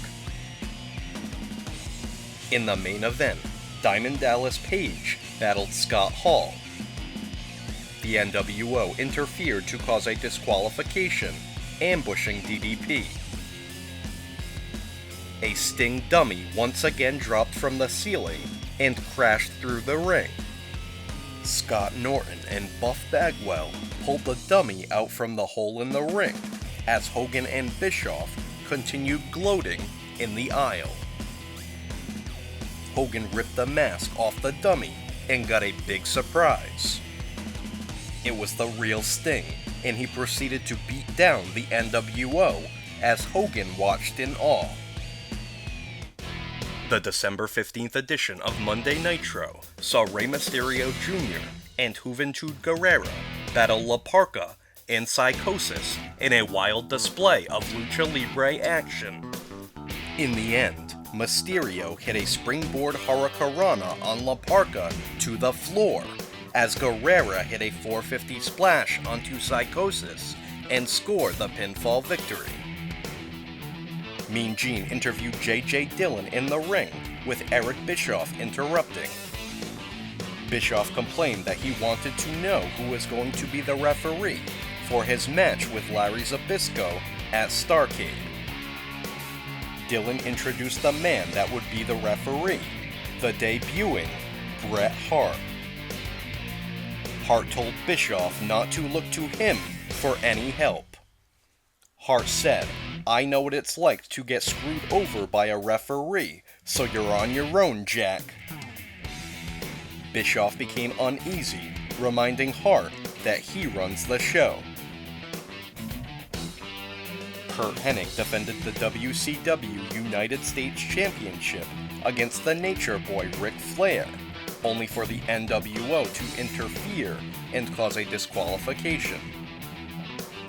This allowed Hennig to attack Flair's ankle and lock in a figure four.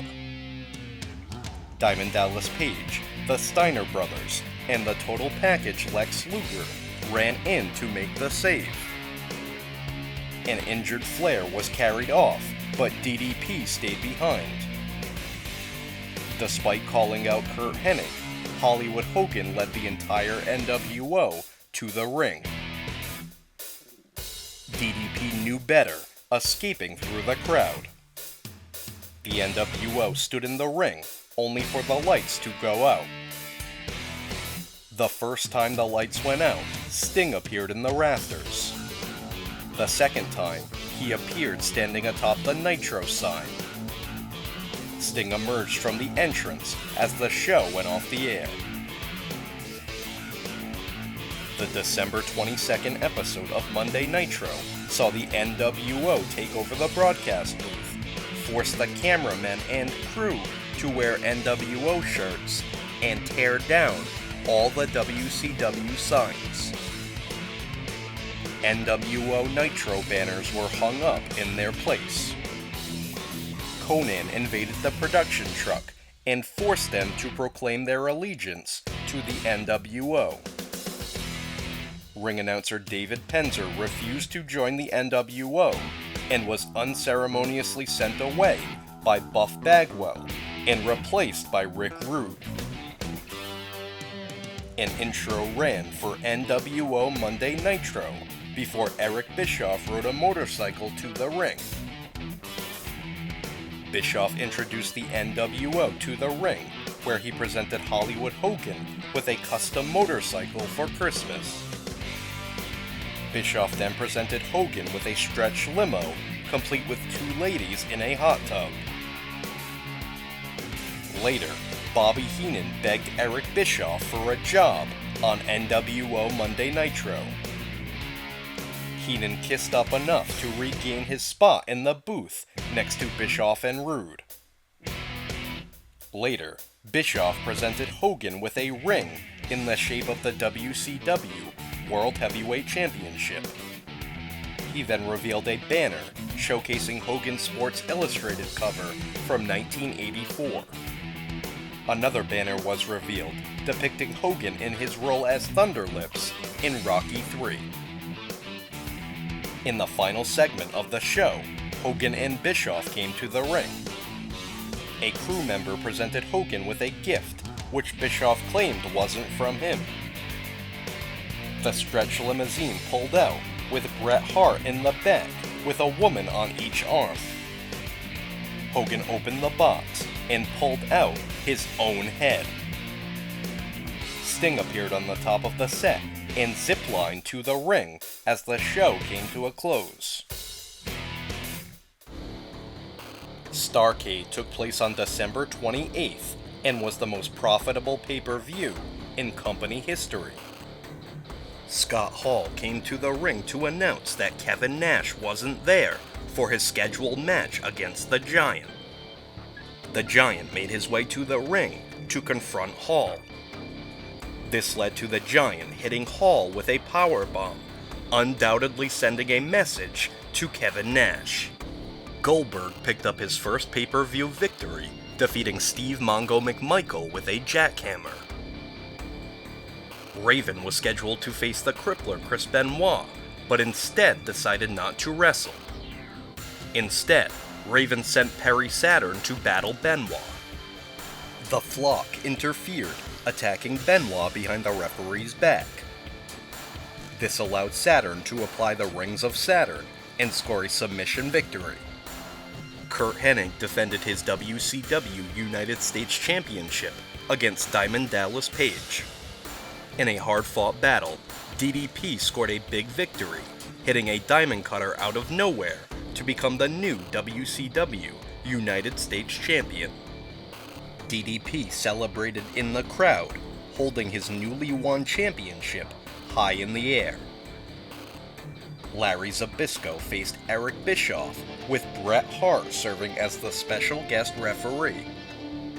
Scott Hall stood in Bischoff's corner, giving him advice in the early goings. Hart remained impartial, strictly adhering to the rules. Hall slipped a foreign object onto Bischoff's foot behind Hart's back. Soon after, Bischoff clobbered Zbyszko with a kick to the head, knocking him unconscious. Hart didn't fall for it, slugging Bischoff and Hall shortly after. Hart put Hall in a sharpshooter as Zbyszko strangled Bischoff with a leather strap. Despite no fall taking place, Hart raised Zbyszko's arm in victory, signaling the end of the bout. This meant that Nitro would remain the property of WCW. The main event of Starrcade was the most anticipated match in company history.